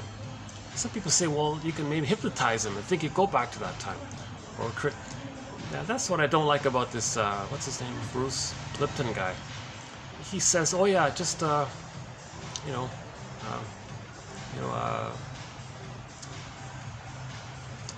like just before you go to sleep, your mind, you're sort of in a suggestible place. Just at the moment when you fall asleep, you might accept the suggestions.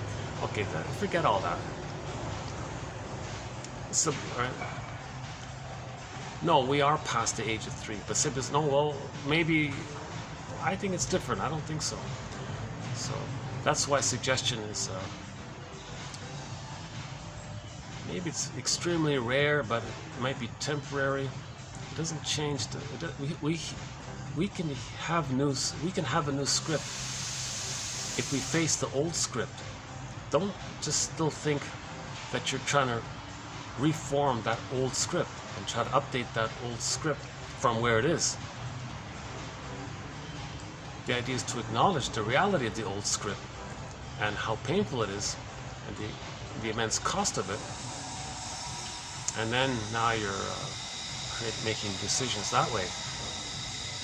So the consciousness of the old script and the feelings around that, now you're mourning the loss of the love that was needed, that created that painful script. That painful script links you to the lack of missing love.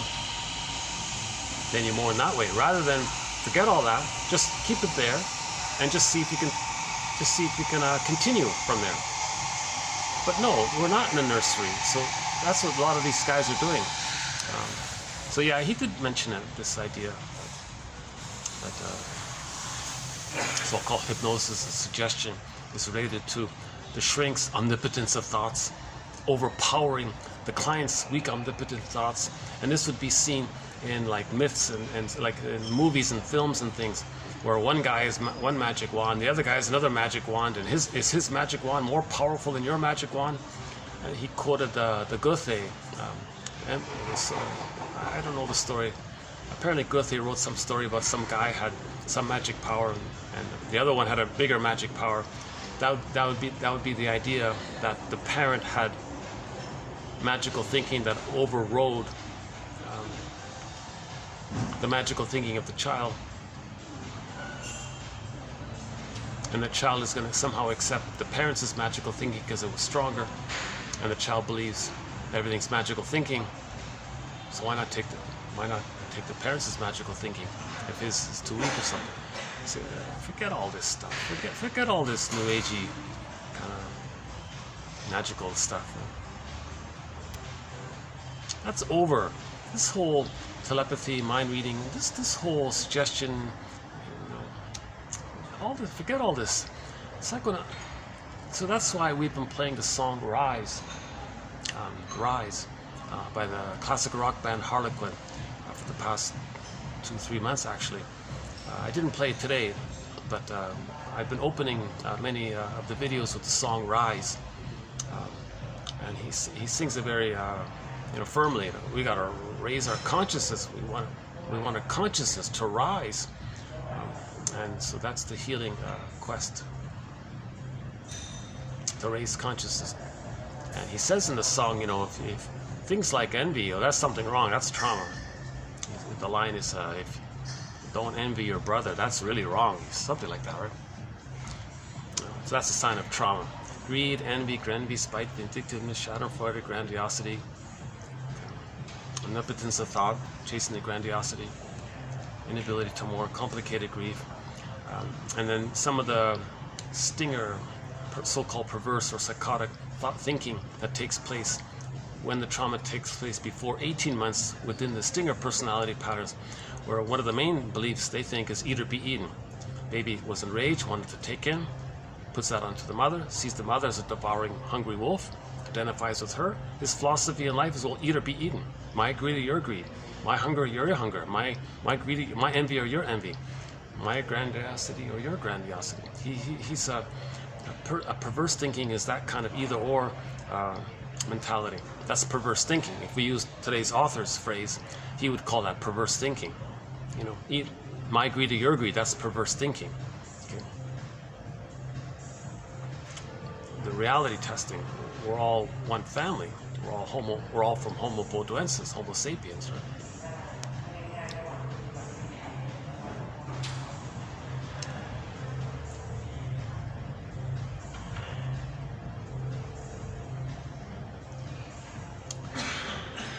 If I move the chair a little forward, I don't have to see those guys. Hold on a second. Let me just hold a second.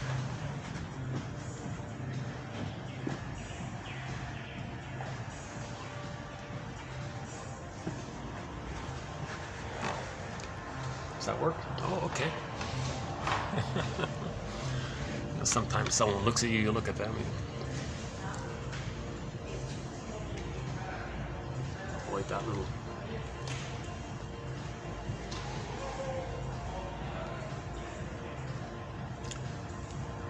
That's why I don't think I could do a video in one of these, a place like this. I've tried it a few times. What I would end up doing is just walk around the building or something. Well, thanks for joining me on this Monday early evening here.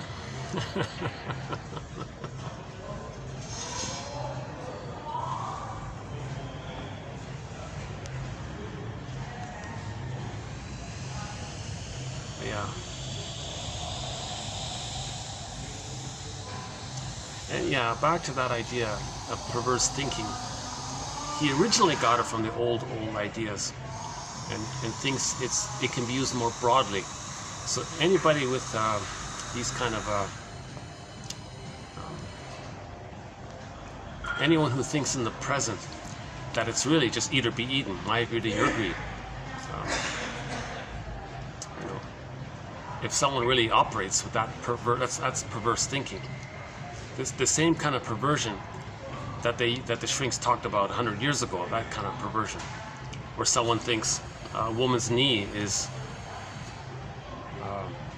in that movie Claire's Knee. The guy thought the woman's knee, he had this like really obsession with some woman's knee or something. It was a crazy movie, and he was like salivating over some woman's knee or something, like a baby like dying for his mother's breast. He had that kind of so-called, it was about the so-called fetish issue, right? Like a woman's body part represents paradise, or like the way the breast is paradise for the baby. This middle-aged guy, had this paradise feeling at the thought of holding this woman, this Claire woman's knee, and it had to be her knee for some reason. I don't know. I forgot the movie. It's an old film, a French film, a famous French director. I saw that was a long time ago. Claire's knee. Jesus. A lot of movies are about such obscure little things, right? We miss some of the major points.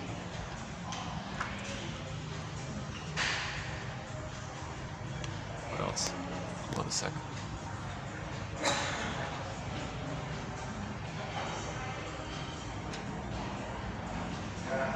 You want to see the painting upside down?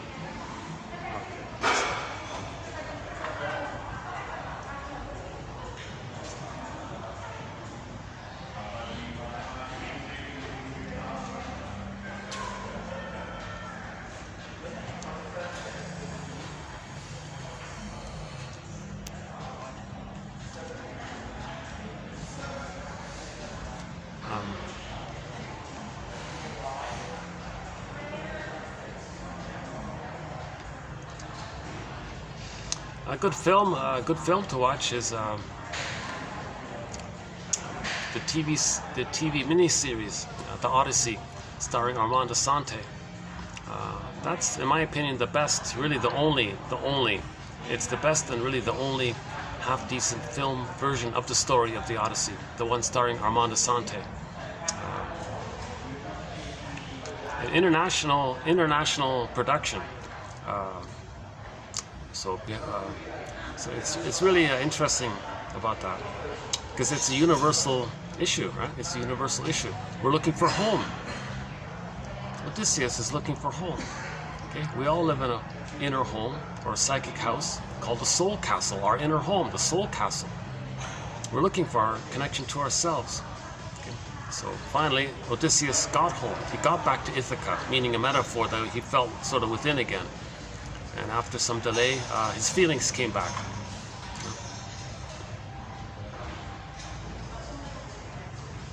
So that's what we all have in common. That very few babies are getting a secure attachment style. I mean, I'm talking about surveys done in North America regarding babies in North America.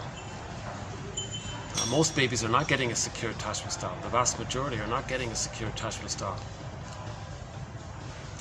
The ones who end up with the stinger, the perverse stinger personality patterns, where they say, I'm okay, you're not okay. There's a whole bunch of them in there, and the variations of it in different degrees along it. The more benign ones, the more neurotic ones, well, they say, well, I'm not okay, you're okay. So just quickly again about that one. All babies begin with I'm not okay, you're okay. That's simply because when the baby's born, he needs his paradise to continue. He's in pain. His paradise is not there, especially if he's removed from the placenta. He didn't latch yet. He was maybe removed, put into another room to be on a scale or something. These kinds of things. He's falling already. He's like, whoa, nightmares, fears of that area, right? So where's his paradise? He was so important in the uterus, hence that joke. We spent the first 9 months of our lives trying to get out of the womb, and the rest of our lives trying to get back in.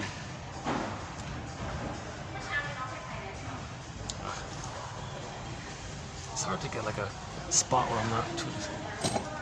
How's this? Should I try this? How's lighting? If I go around,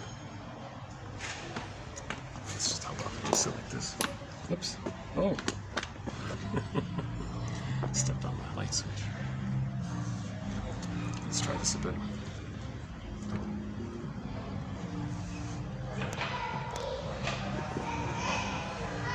Hold this up. I'm trying to make myself comfortable here.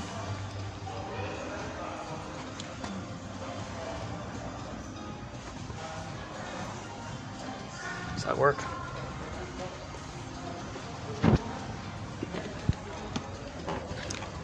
Okay, so I'll get that guy. Oh, still some. I got a guy just on the side there who's right beside me. Distracted. Okay, hold on, let's try this. Yeah, I couldn't do it. I couldn't do a regular video here. If every 5 minutes I got to move around or something. Part of my anxiety, right? So I'd love to get I'd love to get a full analysis, so I wouldn't be so easily triggered like this. Face my unconscious. Oh yeah. So what was it? The Odyssey, right? Another symbol for healing is that in some versions of that Persephone myth, Demeter went down into the underworld and helped Kor to come back up, and Kor becomes Persephone. So Persephone is like a symbol that we got back our feelings, we got back our golden ball. Just like in the Disney film Inside Out, joy and sadness came back to the console. Underappreciated point. I've been making this all throughout the series. When joy and sadness came back to the console, so they went through that whole journey there, right? Things were safer on the outer. Now feelings can come back. Feelings are trying to come back, but it was stuck. Joy and sadness, they were like flapping at the windshield or something, kind of like that. So how did they get back into the console? There was a problem there. So finally, a dramatic moment. When a person faces and feels the shame, disgust, and hurt and rage of what happened, and then joy and sadness comes to the console. So we saw that scene where the rage character broke the glass and disgust was there. Fear was out of it because fear gets overwhelmed with rage quickly. So fear wasn't even in that scene. So in that key final scene, it was so we faced the shame, disgust, and rage brings back joy and sadness.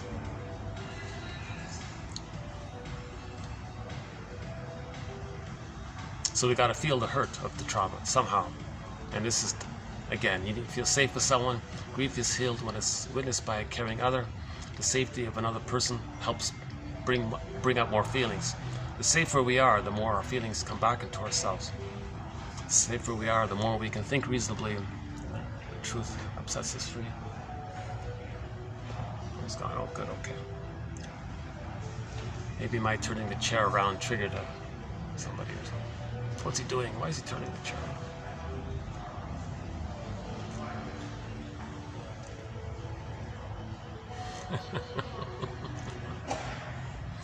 This is my first time to do part of the video at night in a lounge. Yeah.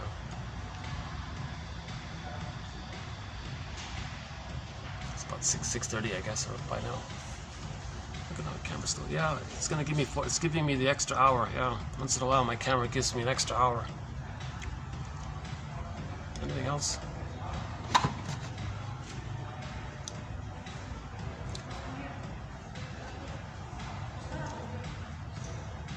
So yeah, in that show, The Room, the sci-fi TV show called The Room, which ran for one season starring Peter Krause, I think, the little daughter came back. She was lost, she came back. So we got her innocence back. In the Atlanta myth, yeah, that baby grew up, right, and became successful in all this, and came back to the kingdom that she was from. in Iron John, yeah, he got the key and unlocked the cage and got his golden ball. In the Frog Prince, yeah, the frog went down, help meaning facing shame, and the golden ball. The princess got the golden ball, and she had to face the shame. And then in one version, she throws the frog in her anger at the wall, and the frog becomes the prince. Means she gets back her embodiment. So for the woman, her embodiment would be seen as the prince, right? And for Odysseus, his embodiment, his feeling self was Penelope. But if it's for a woman, it would be her feeling self. I've always been confused by this. Like, for a woman, why wouldn't her feeling self also be a feminine character? Someone said, well, women lose their assertiveness a lot, so a lot of their lost self is in the doingness. So that's why sort of the symbol for the doingness is the masculine principle. Old ideas, right? Anyways, it's the doesn't matter. It can take many forms, right?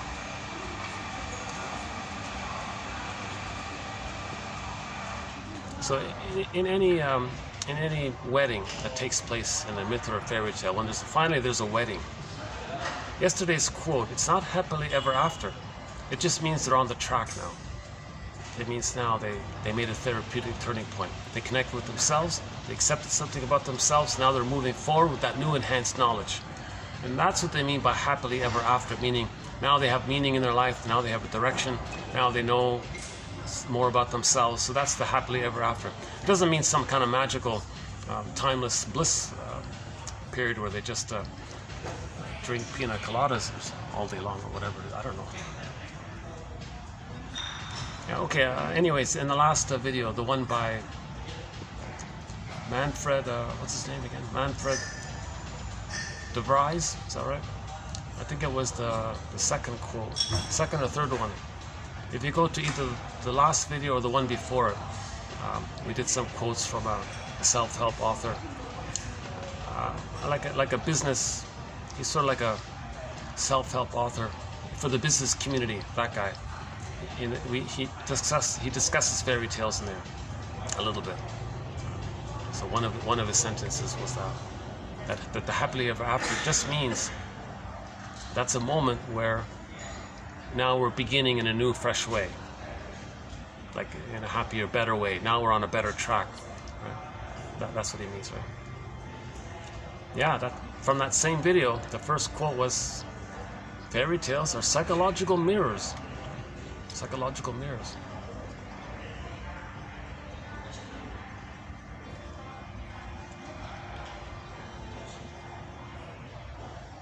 So we can talk a little. Orestes. Oh yeah, Orestes. One interpretation about Orestes, the character Orestes, is that in the courtroom scene it was half said yes, half said no. It's kind of like even like that. That's the two sides of something, right? And it was the Athena character who was the judge and said, well, because you saw the two sides, okay, you're healed. You can. So that the interpretation was that's a splitting mechanism, the either or thinking, the all or nothing thinking. In trauma, there's either or thinking. The child engages to deal with trauma. Oh yeah, so one mechanism of the mind that the baby engages in to manage the pain of trauma is to see things in either or way, useful or not useful, all or nothing, everything or forget it, now or never, these kinds of impulsive either or attitudes, right?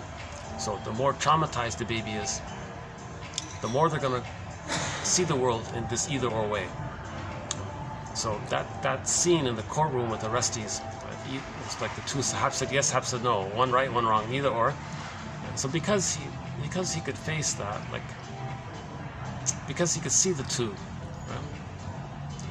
right? Then he's free. Now the Furies, meaning the abandonment, depression, all those massive, all of the scary feelings that any baby would feel when he's being unloved, those Furies he can now accept into himself, and they became the Eunemeides. So they became the sentries for the soul castle. So I feel, therefore I am, the sentries for the soul castle. So the Eunemeides, meaning the scary feelings that were chasing him, he's running away from his own feelings, he can't feel it. Okay, then they became the servants for him. The feelings served him because he had himself. to get himself, he had to see the two sides of the scenario. Then the Furies served him. They were the sentries with the soul castle. That's a very good image for I feel, therefore I am. The sentries in the soul castle. I feel, therefore I am. Okay, White Bear, King Balaban. Okay, the polar bear and the golden reef. Golden reef for feelings. The embodiment is the sense of self, the embodiment. The bear was for the embodiment. When you have your embodiment, then your feelings are there. You can't feel without your body, obviously, so you need that embodiment. If you're not in your body, you're not making sense, says Kristen Wilson. And it's disembodied discourse that causes all of these problems. Because most disembodied discourse, it's the games people play. Duplicity, this tricking, deceiving, manipulating, provoking others, prodding others, seeing others as characters from your unconscious ghosts, and trying to relate as if the present's still the past. So we're not making sense. And in a summed up version of this, if this is done in a sort of a summed up way, that can lead to the 41 ways that we that in a recent video we talked about the 41.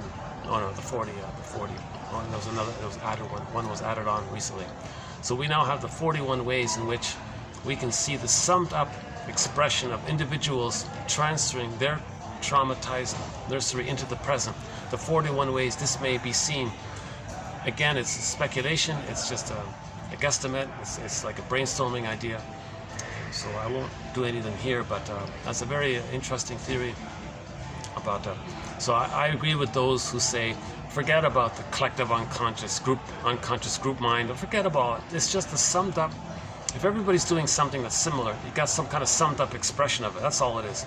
Don't create some kind of like separate entity that's out of your control. Now you're blaming some unknown thing. It's not helpful like that. It's like someone blaming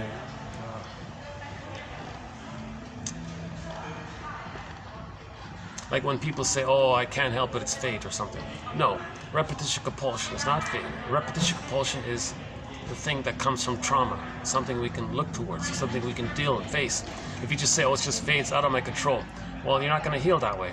So when the young guy said, oh, collective unconscious, he's doing the same thing. See, he's an officer of the plunder system, most likely, right? And he does a lot of confusing jargon. Actually, that's why we have no quotes from Jung, because he does a lot of that, like today's quotes. He'll paper over some flaw in his thinking with some fancy jargon, and you go, ooh, okay. So you're always induced into mirroring him as grandiose, as important kind of thing, right? Similar thing. These waiters are very suspicious of my turning the chair around. Why don't I, let's see, can I put it back? Let me put the chair back. Hold on a sec. You're all wondering why I turned the chair around. Hold on a sec.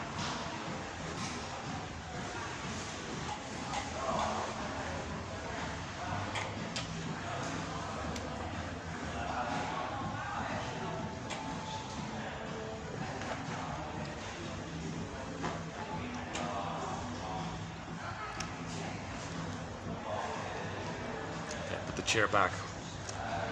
We lost the lighting, right? Maybe I'll just start to wind down this video here.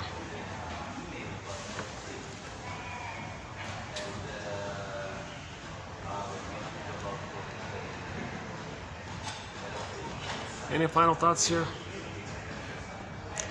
This has been a slightly different video today, yeah.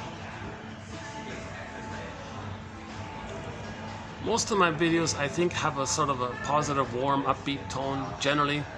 Today I felt like a little dip there, but hopefully I kind of climbed out of it by now. I'd love to play the song Rise right now. Dun, dun, dun, dun, dun, dun, dun, dun. Rise, a good song by the band Harlequin. So, but we played our soundtrack, yeah, Katja Epstein. We play a few of her songs on our soundtrack. Yesterday we played Diese Welt. Diese Welt. It's a good song. This meaning this world. She says in the song, you know, our world may be just this one little speck of dust in the universe, but hey, It's our speck of dust. And besides, all of the other specks of dust are so far away. It's our speck of dust. So what do we want? Do we want our children to play happily on a clean beach, have a happy childhood on the beach? Or do we want them to be exposed to rotting dead fish showing up all the time? It's our world. What do we want, right? Now, our meaning Homo bodoensis. We're all Homo bodoensis. 2.0 meaning Homo sapiens, but a traumatized version of Homo sapiens. So we're Homo traumicus. So we're all Homo traumicus. Now we can be sort of mild. We can be sort of like mildly in that area. So Berger says we're at best mildly neurotic, or not too neurotic, versus the more highly neurotic, or even something further beyond that, right? But we're all Homo traumicus, just on a spectrum there. Question of degree. When does quantity become quality?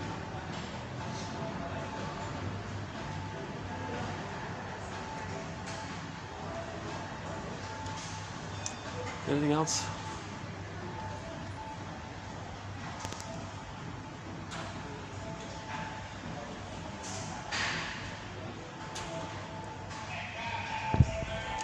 Oh, fair enough.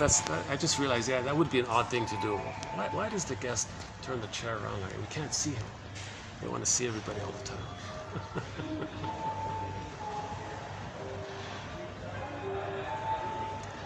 Well, luckily at this moment it's not too crowded around here.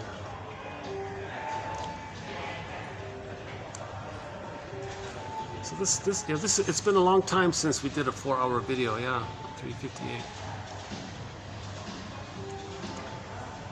I'll hit the stop button in a minute or two. Oh, I forgot about the pigeon joke. I promised the pigeon joke. So this comes from a comedian by the name of Steve Behrman. He calls himself a New Age comic, or a cosmic comic. So he does wordplay with New Age ideas. So somebody asked him, "Oh, you know all about this New Age stuff. Tell me about reincarnation. What's that about?" His answer was, quote, more or less, I'm paraphrasing here, "You know, it's funny how things turn out. Once there was this guy who wanted to make a lot of money. He was reincarnated as a pigeon, and then he made a deposit on a BMW."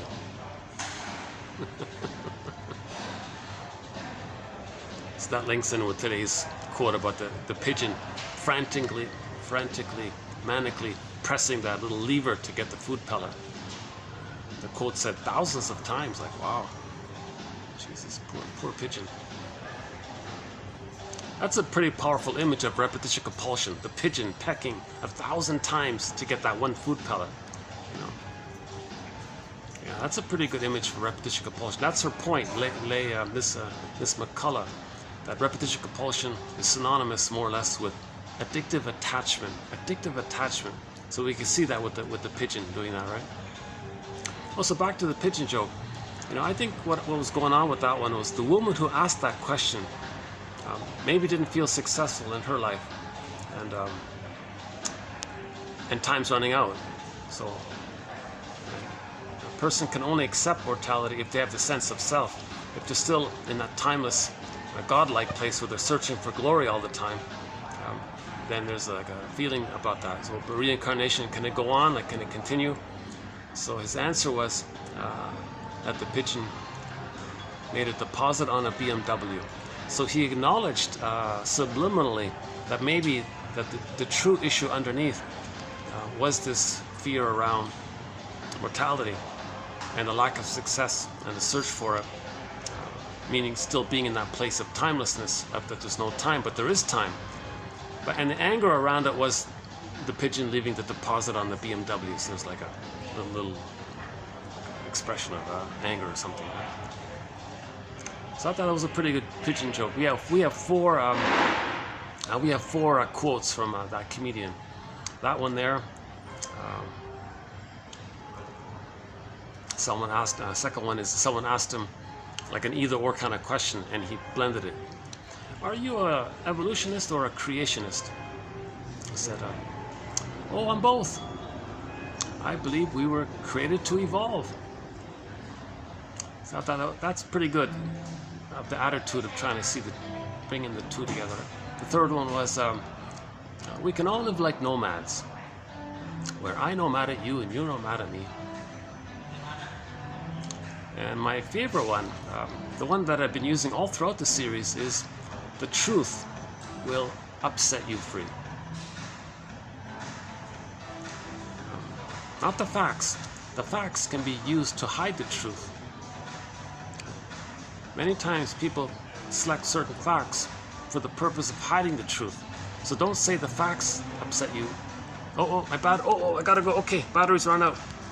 Okay, hold on.